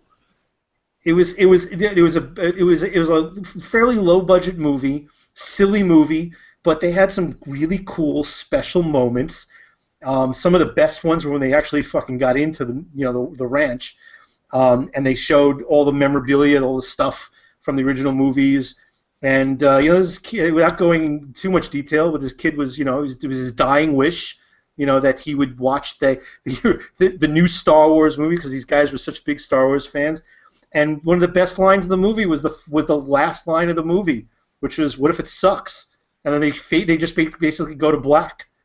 Yeah, because it was set like the idea of the movie was that it was set right before the prequels came out. And so they were breaking into Skywalker Ranch to see Phantom Menace before it got into theaters, right? I thought that was a cool movie just because of the concept that they actually were able to make fun of it in that way, and they did it in a very classy way. But it was a campy movie. It was silly stuff. They had some goofy shit with Star Trek versus Star Wars and whatnot. But hey, they caught the tone perfectly. The rabid fan base and the disappointment of the fan base of those movies. And I have a lot of faith in Abrams. I have a lot of faith in J.J. Abrams. I have so many thoughts right now, but I have to blow my nose. So you're going to have to hold a minute on that. You can keep talking about something else for a second. Okay, well, I'll say some more stuff while you're blowing your nose. I certainly have some concerns about where they might be going with the story, but I think they may oversaturate with some of the plans they have with Star Wars. There seems to be a million movies that they're coming out with, but it's working so far with Marvel. So I can't really judge that they may overdo it, but there might be a little bit too much that they have on the horizon. I'd like to see the success of these new movies before they suddenly start planning, a dozen other films, because it might be one of those situations where it goes way too overboard. But I think it's an exciting time, and I certainly can't think they could do any worse than the prequels. Do the movies actually matter, though, or are they just giant advertising things for the merchandise? They always were. They always were. Why not? Okay. If you ever said if George Lucas did one thing that totally changed the movie industry, and certainly the deals that were ever offered to directors versus studios, can I just have the merchandising rights? I'll give up everything else, thanks. I mean, that by itself made him more money than ridiculous money, stupid money. I collected the proof of purchases and got my free Boba Fett. I collected those miniatures when they first came out. That was a huge deal. I was from that generation. Oh, and I remember the story about it where the toy manufacturers couldn't get them built in time for Christmas, so for Christmas you got a box with a voucher in it that said you could come back in March and get the models. I wish I still had that shit. because I had all that stuff. I had the voucher, the cardboard display. I still have memorabilia and stuff from the original Star Wars. I have the press kit that they gave out when they, whenever a movie is released, they give out press kits. And I have the original press kit with these great photographs. They're incredible. And I've got a bunch. I've got the movie. I've got the what is it called again? When you go to a play and you get these like playbills, programs. Thank you. I got that from the Ziegfeld from the first when it was out when it was released in the Ziegfeld. So it's a little fucked up. I mean, it's kind of old, but those are really important pieces of collectibles that I have that I'll never give up, and I'll pass down to my son and hopefully. But I had all those figures. You know what I did? I did the stupidest thing, like any other kid probably does. I traded them for a pile of Lego. Well, if you and every other kid didn't do that, they wouldn't be. They wouldn't be worth it. Yeah, right. It's true. It's like baseball cards. For a collectible to be worth money, it has to go through a period of not just being worth nothing. It has to be worth negative money. In other words, it has to, for a collectible to ever be worth money, real money, it has to go down. If this is $0, it cost you nothing to own it. It has to swoop below that, so that you are incentivized to go, would I rather have a bin in my house full of this stuff or an empty bin? What is more useful to me? And the answer to be an empty bin. Okay? Like, this is just space. I don't need it. It's garbage. Toss it. And if any collectible thing doesn't hit that, it's never going to be worth it. Yeah, I spent about the better part of a decade running collectibles. Memorabilia, movie memorabilia, no sports stuff. I didn't touch sports stuff, but all toys, but mainly movie stuff and anything that was connected to a brand.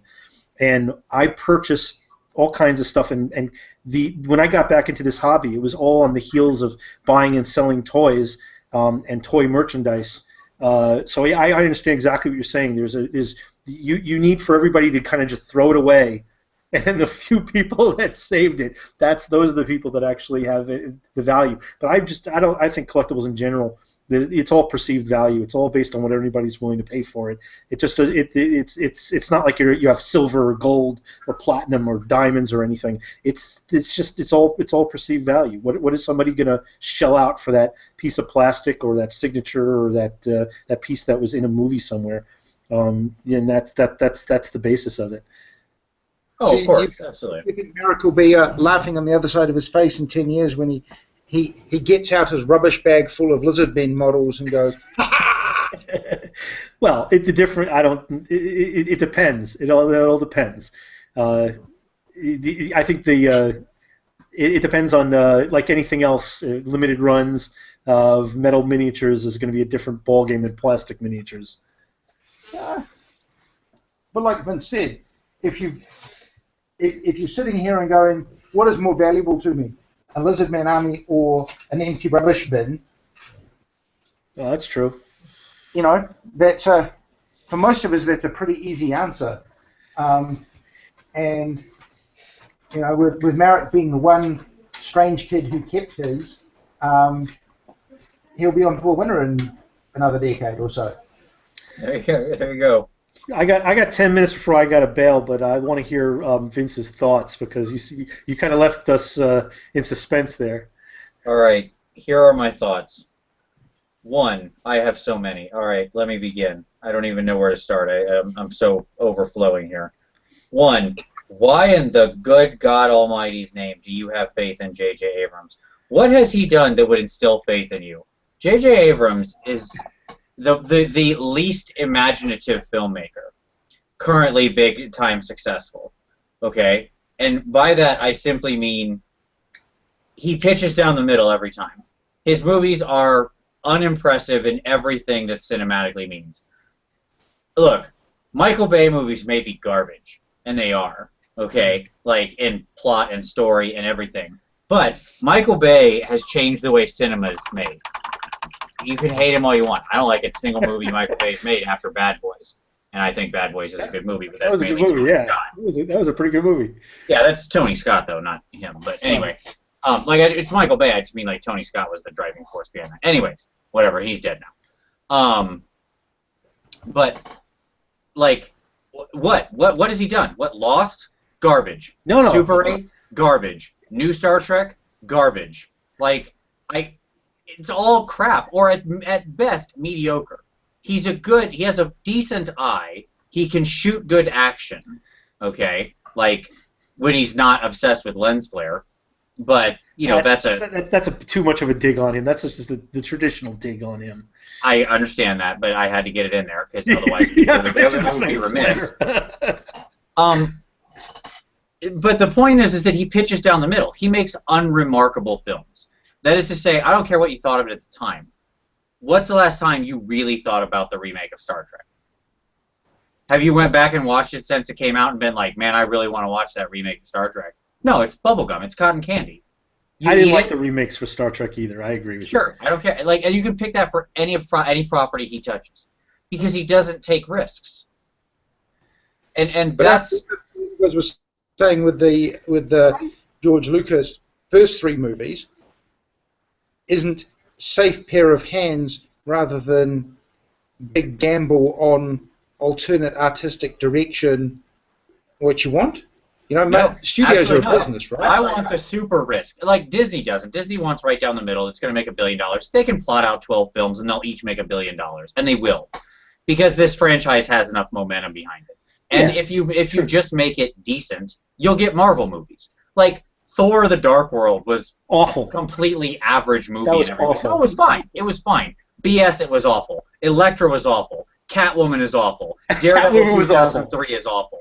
Those are awful superhero movies, and never forget those exist. Because watch one of those and then go watch Thor Dark World, and you tell me that's the same caliber. I hated Thor Dark World. I like the first Thor. I love the first Thor. Sure, Kenneth Branagh, it's Shakespearean, it's just Richard III. But my point being is that like Thor: The Dark World is a fucking cinematic masterpiece compared to Catwoman, and that was the caliber of superhero movies we got with like 2 exceptions for the history of superhero movies: the first Superman and the first Batman. Okay, and everything else might as well have been Roger Corman's 1994 remake or shoot of the Fantastic Four. All right. Don't get me started on Fantastic Four. That was awful. Oh God. So that sucked so bad. Yeah, sure. So my point, that new Fantastic Four, awful. That deserves awful. But that's studio, not Josh Trank, although Josh Trank's direction wouldn't have been too great either, because it's not the Fantastic Four. But it still would have been a much more coherent movie than the garbage they released. Anyway, what you're going to get with J.J. Abrams, with Mr. J.J. Abrams, is you're going to get that. It's going to be down the middle. And the problem is this. It's never going to live up to what you think it should. Okay? Like, if you truly love Star Wars, this is a movie for people who like Star Wars, or for people who are normal moviegoers, because they're going to go to this and they're going to say, wow, that was really awesome. And it will be for them. If you really love Star Wars, what Star Wars was when it happened, 77, 78, it was, obviously it rolled out over time. Movies weren't released in the same way they are today in that time period. It was a fucking meteor. Like, there wasn't other movies like that at that time. Okay? Sci-fi didn't look like that then. And the reason it felt so different is because it was a complete remake of movies from 20 years earlier. George Lucas took the war movies he grew up on, combined them with Flash Gordon, and shoved them into a completely new type of thing, right? And by that I just mean he remade what he saw 20 years ago, often shot for shot. And which is fine. Every director, everybody's just making what they think was cool when they were a kid. So everybody's just, that's why everything cycles 20 years. Because you're at 20, 30 years, because you're just remaking what you thought was sweet. J.J. Abrams isn't going to do that. He's going to make a now movie. Okay? Star Wars, when it originally came out, wasn't like anything else in the theater. That's why people were lining up at midnight. That's why it was a cultural touchstone. That's why it completely did what it did. This is going to be, at best, like the best case scenario for this, which, by the way, it won't be. But the best case scenario for this is it's like Guardians of the Galaxy. I love Guardians. I did too. Fun. But that is the best case. It's never going to be the life-changing or the industry-changing movie that the original Star Wars was. Few movies could ever possibly have a chance to even do that in a generation. in many Correct. generations. That's absolutely correct. Yes. And you're not going to recapture the same magic with in the same arena. All you're going to do is try to push the ball forward and hopefully do it in enough of an innovative way that's going to make people to enjoy it. I don't expect it's going to be. I got burned once, or like everybody else, when the Phantom Menace came out. We're never going to see another Star Wars or another Empire. It's not going to happen in the Star Wars world. I just don't think it is. I agree with you, but I do disagree with one thing about what you said about J.J. Abrams. He's doing one thing that I think is innovative, and that is he's turning his back on digital. All right, not completely, but there's certainly digital involved in the movie. But he went back to practical effects. He did what like 20 other directors and everybody in the fucking universe has been saying for 2 years. The revolutionary director and the revolutionary movie in this year is Mad Max. And frankly, this will not be as good as Mad Max. True. I was shocked at how good Mad Max was. I was amazed, and I saw it in 3D, and I fucking hate 3D. It was a great 3D movie. That movie was awesome in 3D, but it was nothing but kinetic. Yeah. Yes, I agree. So my point being, you're right. Like my point is, as long as you go in with the right expectations, if you go in thinking this is going to be anything like the original Star Wars or live up to that, or something that, and here's the most important part, something that in 20 years you're going to remember as fondly as you remember original Star Wars. Never happened. It's just not going to happen. No, I agree. You're absolutely right. But that's the thing, though. There's an old saying. I don't know if you guys have ever heard this one, but I've used this one for years. Star Wars is like sex and pizza. Even when it's bad, it's good. Sure, and that's fair. I mean, like, I can accept that. Yeah. I think it would be so much greater. Like, honestly, my best case is if this movie was worse than The Phantom Menace. It won't be, but that would be great. That would be great, because then it would be memorable. I would be like, 20 years from now, we'd still be talking about it, because we're still going to be talking about The Phantom Menace in like another decade. Because the movie was such garbage. You're going to be in the theater, and there's going to be an entire, 400 people, 399 people that are going to be miserable and silent, and you're going to be sitting there cracking up if that happens. I can see it. Absolutely. Look, The Room is one of the worst films ever made, but it's wonderfully worst. And that makes it rise above and be, memorable, right? And so if you can't be great, be utterly terrible. That's my advice. Like, just be so bad. Be great at being terrible? Yeah, like, I was watching an episode of Movie Fights, which is a great show, and what I based War Games on, and they were having an argument. So, like, they're going to do this Die Hard Year One movie where they show, like, the origin of John McClane, which is the stupidest thing I've ever heard. And whatever. And so they were like, who should play young John McClane? And the guy from Your Movie Sucks is on there, which is a great channel. And he picked the girl who played Annie in the Annie remake, okay? Like, the young African-American girl who played Annie, like, she's 12. And he was like, she should play young John McClane.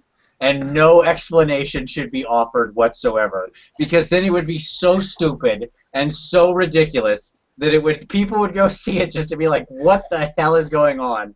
And it would just kill the franchise, and we could stop making these dumb movies, okay? And I thought that was the most genius argument ever, because you'd go see that movie. If I told you that there was a Year One John McClane story set in 1979 starring a 13-year-old African-American girl as young John McClane with no explanation, I gave you no further background, you would be at the theater opening day. No, I wouldn't be at the theater opening day, but I guarantee you I'd be seeing it on cable or maybe through Netflix. I would be at the theater opening day, that's for sure. I want to know what's going on with this movie. You sold me. Tell me more. Or don't.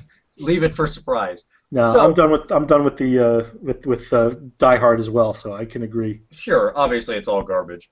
But anyway, like, my point being, I think Star Wars will be perfectly good. It's Lawrence Kasdan is helping to write it. It's the guy who did Empire, the one that is the best Star Wars movie. And so, like, it'll be good. I don't think it'll be bad. I think you'll get like an Avengers, which is good. You ever see the shows Dinner for Five, going back, a series where they'd have actors, directors, sit around the dinner table, and they rent out the whole place, and they just sit there and talk. Somebody posted this on one of my streams recently, and it was Mark Hamill. It was the guy who plays the voice of Syndrome. I swear I'm pissed I forget what his name is, but he's been in a couple of good things. Yeah, and it was J.J. Abrams. It was Stan Lee. It's pronounced J.J. Abrams. J.J. J.J. Abrams, Stan Lee, and oh God, I'm trying to. Who was the last guy? This is already one of the weirdest gatherings ever, but all right. Well, yeah, it's very strange. And then Smith, what's the guy? The Clerks. Kevin Smith. Thank you. So they're sitting around, and there's two things I took from this, which I thought was a really great show because you get to see these people out in a little more humanizing these people, but you get a little access into things that in the minds of these guys and gals, and usually you'd hear about things that you never would hear in any other thing. Like for Mark Hamill's feelings about how endless the worship he's gotten for Star Wars in a very candid way that you wouldn't get very often. But there's two things that came from this show. The first one was that Mark Hamill actually pitched, and he got slammed for this, but he pitched about Luke going to the dark side and really being evil and actually killing off Han Solo, and it didn't work. But J.J. Abrams was at the table, and J.J. Abrams was saying, and this is why I think that this is probably where the idea came for where things are going with the new series. Where Luke might be, but he said one thing that I thought that made me appreciate him as a director, and that is where he wasn't taking credit for all his writing. That he was specifically saying that even though he gets all the accolades and a lot of the negative as well for all his successes, and this was going up back a while. I think this was during post Lost. All right, maybe Lost was still in production at the time before the disastrous final season. But I would have called it before the disastrous. Well, it started post episode 1, but sure. It started its trajectory much earlier than that. But I did like the first couple of seasons of that show. But then there was never going to be a payoff on that show. I should have known.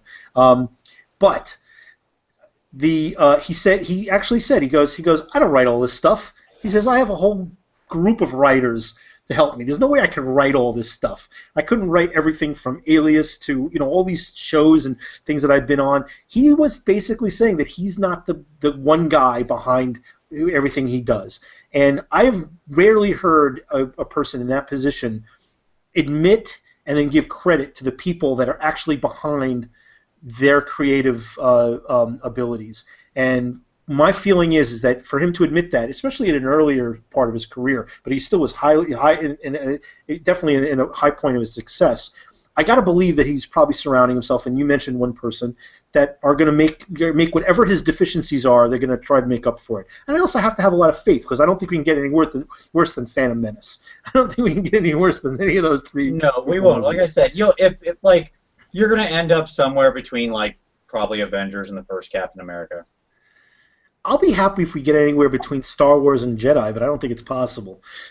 Again, you're aiming way too high. Those are cultural touchstones. Yes, that's not going to happen. I didn't like Jedi, so. Whatever you think of Jedi was still impressive. Anything above Alien 3, and you're onto a winner, right? Oh, God. Alien 3. Oh, another IP that got dragged into the dirt. Had so much potential. I mean, I think Aliens was probably one of my favorite movies of all time, and the fact that Cameron changed it from a sort of a scary monster hunting us in the dark into a war movie, and both played through the same franchise, through the same skin really well, you think this franchise is rocketing away to the top, and then something happened. Somebody drank the wrong Kool-Aid, and Alien 3 was a franchise killer. And Alien 4 sucked. And they even had a chance. With Alien versus Predator, and they fucked that up. Alien 4 was really the Poseidon adventure with Alien. I mean, how are you swimming through water-filled rooms in a spaceship? why is that a thing? Look, even Aliens, as much as I love that movie, I don't think it's even holds a candle to the original Alien. The original Alien was like Jaws in space. It was, how do you improve upon that? You just have you have dozens of aliens. Well, no, but that's what I'm saying. I think that's exactly what John is saying, and I think that's the genius of it. Cameron didn't try to improve upon it. He went a new direction with it. It's really rare that you can pivot genres in a particular sort of franchise and get away with it and have the fans accept it. But he did, and it worked, which is just crazy. I think that, and I agree with you. I think comparing them is unfair. It is. What's the better movie? Like Casablanca or Patton? I don't know. They're completely different movies. You see what I'm saying? Like I could spend time on that. No, I did a paper on friggin' the original Alien. Sure. I did a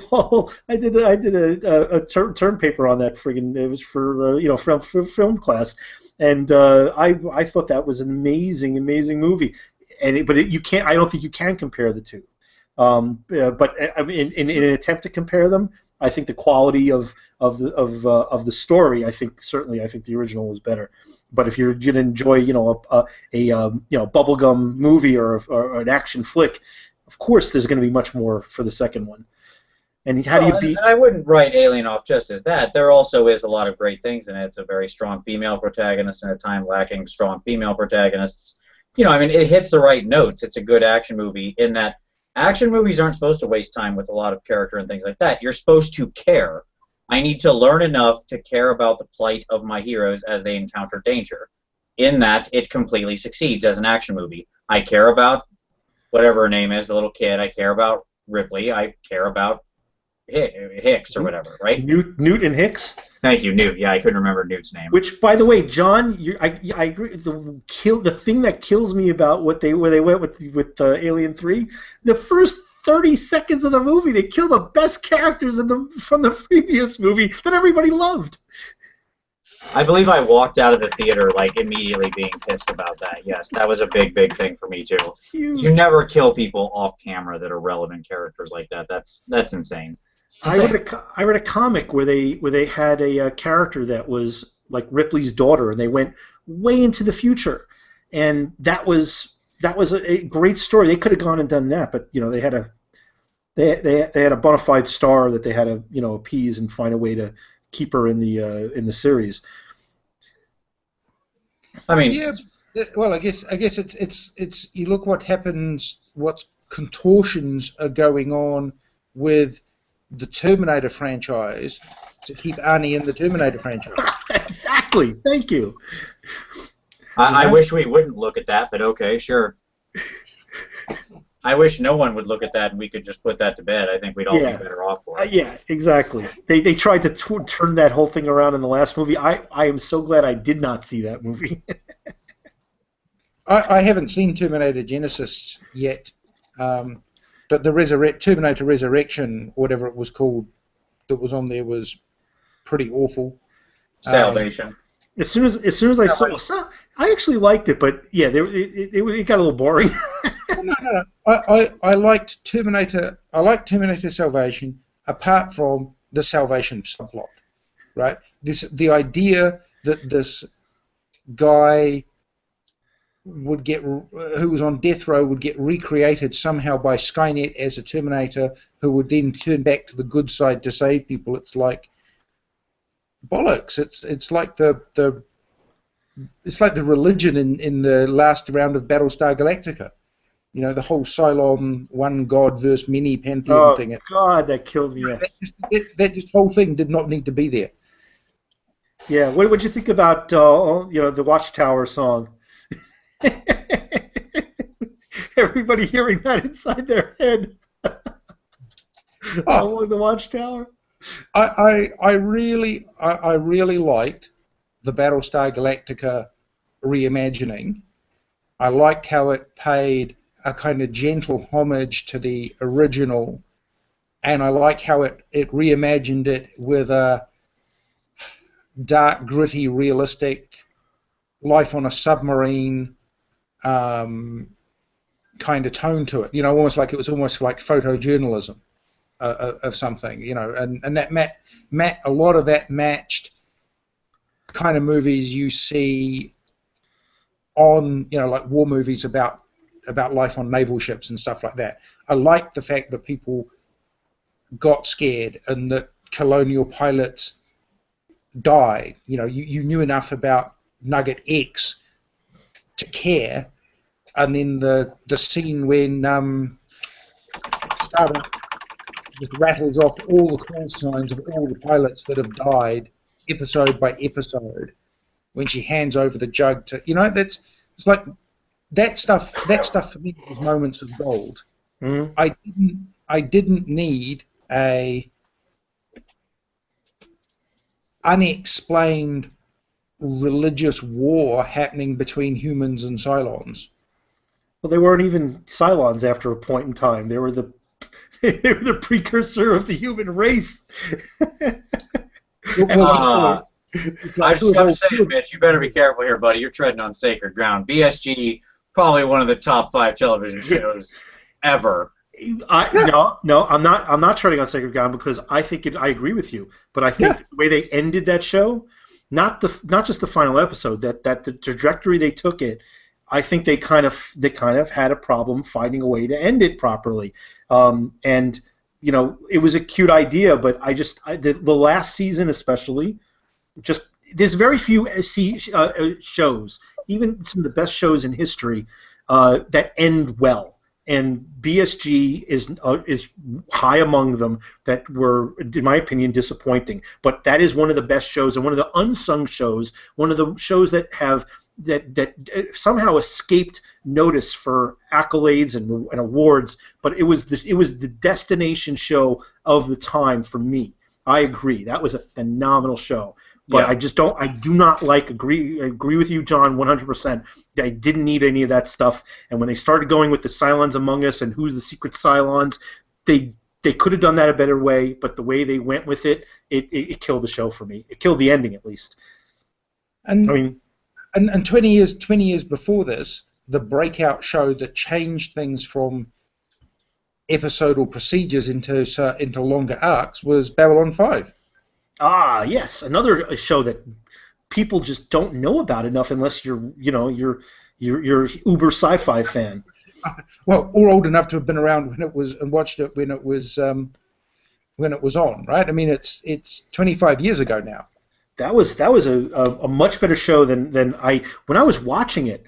There was times where I was watching it and I'm watching some of the production quality, and I'm like, this show should look a lot better. For how cool the writing is, and it looked like it was being edited on the same guys that I was doing editing with at school. they were using the same software almost. It was that there was, the depth of writing was just so much far above the production value. Well, the other, I mean, both of that. It's interesting. You compare that show with the shows that it was, other sci-fi shows that it was around at the time, and like Star Trek The Next Generation, which was, I think, a hugely successful remake of the Star Trek franchise. And an amazing show, certainly. Yeah, but the Star Trek The Next Generation suffered from the idea that no episodes had any impact on any other, and therefore it didn't really matter what order you showed them in. Well, no, right? Early on they did that, but when the show got good is when they finally changed that. They were creating connections. The whole Klingon, a storyline. They had connect. They actually were. When I was amazed when they were foreshadowing shows that didn't even come into plots that didn't come into place until the following season. Yep, but you like that from one of the early B5 episodes where Londo gets picked to be the Shadow episode, and the pirates are taken off with the Eye of Centauri or whatever it was, and in about 3 frames in a corner of the show, the Shadow ship rolls out into the 3rd dimension of the universe, saws the pirate ship in half, and you're like, Yeah. What was that? Yeah, you're gonna make me want to go back and watch that entire series now again. Right? Ugh. And you listen to the concept around that, right? That was a guy who came up with a 5-season show. Said, this is something we're going to tell over 5 years, done, right? And the studios futzed him about and wouldn't guarantee him a 5th season, and he kind of tossed half the last endings out of it. And then they said, oh, that's fantastic, now can you do season 5? And he said, no, I've used up the ending. You know, and then he had to kind of bolt something on. So season 5 was a little bit less direction, less strong in its direction, but it's still good. But I think both that and Star Trek Next Generation suffered from the holodeck episodes. You know, special effects money was so expensive that you'd have to take the SFX budget from two episodes and stuff them into a third to get a decent space battle. Yeah, well, and that meant you'd have, for every great B5 episode, you'd have Lancelot turns up, or King Arthur turns up waving Excalibur around, and that kind of thing, or oh no, we're attacked by a guy in a rubber suit that's the most dangerous predator in all of the sector, or you know, oh look, there's a thing with rubbery tentacles and suckers that's going to try and suck out my brain, and you know, but B5 works so much better if you just watch every second episode, because those are the good ones, and then the other ones are they're dramatic and there's character stuff, but the actual plot for many of them is just garbage. I'm sorry, guys, we just have to do the show this week, and it's going to be crap. But you know, next week's going to be awesome, I promise you. Yeah, but I before I go, I'm going to say there's very few shows that could possibly have affected me the way that, and I just know, because every time I throw something like this out there, Vince says he disagrees. So I know he's going to do it, which is fine. That's cool. I mean, if we agreed on everything, it wouldn't be good banter. But no. I know, because every time I say something, he goes, I can't disagree more. And that's Firefly. And I think the magic of Firefly is that we got so little of it. All right, we got so little of it, and we got it, and it went before its time. And even the movie was, but the show, and I mean the show itself was great, and I never was devastated more till I got into that show. I didn't watch the first run. I got into that show, and then I found out what I was, looking for all the information I could about the show. I watched the show that they actually were told that the show was canceled, and they were filming it right after they were told that, and it was the second to the last episode, and I was floored. I've never been affected by a show ending more than that one. But if that show went on for 3 or 4 or 5 years, the quality probably would have dipped. I mean, the idea of a show even like Babylon 5 or even Trek, the Star Trek: The Next Generation, sometimes you have to end the shows when it's the right time, and I think even Trek lasted 2 seasons longer. The Next Gen, I think it went 7 seasons. I think two seasons. Right. 2 seasons too long. I think they should have ended it earlier. I mean, they had 2 garbage seasons building up, but the bottom line is that they should, if they ended it somewhere on the 5th season, I think that show would have been better. And I think that says a lot about a lot of shows. Like one of the shows I think that ended the best in history was Breaking Bad, and I think that's 5 seasons. I think it was Breaking Bad, and they found a way to end it. Probably one of the best shows I've seen end ever. And they did not continue. They didn't try to cash in on something that was at its apex, and say how much longer can I drag this out. They said we're going to close this out the best way possible at the right time. Few shows can do that. And sometimes shows don't get a chance to even get off the ground. It's 3 o'clock in the morning where I am, guys. I got to run. So I'm actually done with all my models. So I stopped painting like 45 minutes ago. I'm not painting, I'm building. But I got to go because I got stuff to do at some point tomorrow. It's all good. I will say simply, real quick, that I agree with you on Serenity in every way. It was an amazing show. Or Firefly, sorry. Firefly. It was an amazing show, and the best thing it did is end when it did. That prevented Joss from, fucking it up. like from the studio intervening and from various Right. things happening. I mean, don't get me wrong, he can do amazing work if you give him enough time. Like Buffy the Vampire Slayer season 6 is one of the greatest greatest seasons of television ever. Love Buffy. And season 6 is just simply. Yeah. I mean, I honestly don't know if there's a better season of any television show. I have that entire run on DVD sitting in a box, which will never probably get seen again. It'll probably get uncovered some years down the road by my son. And he'll probably turn that on and enjoy that. It's, Nice. Anyway, I gotta go. Well, I'm going to say this. It's about 3 here as well. I think we're going to shut it down. We're going to shut her down. Shut her down. John, Mitch, thank you very much. Appreciate it. All of you out there watching, thank you very much. Certainly a great Paintisode. We'll have to pick this up next time. We'll start with Dark Angel. No! Sounds good. Sounds good. We can plan on it. Gentlemen, have a good evening. Thanks, Vince.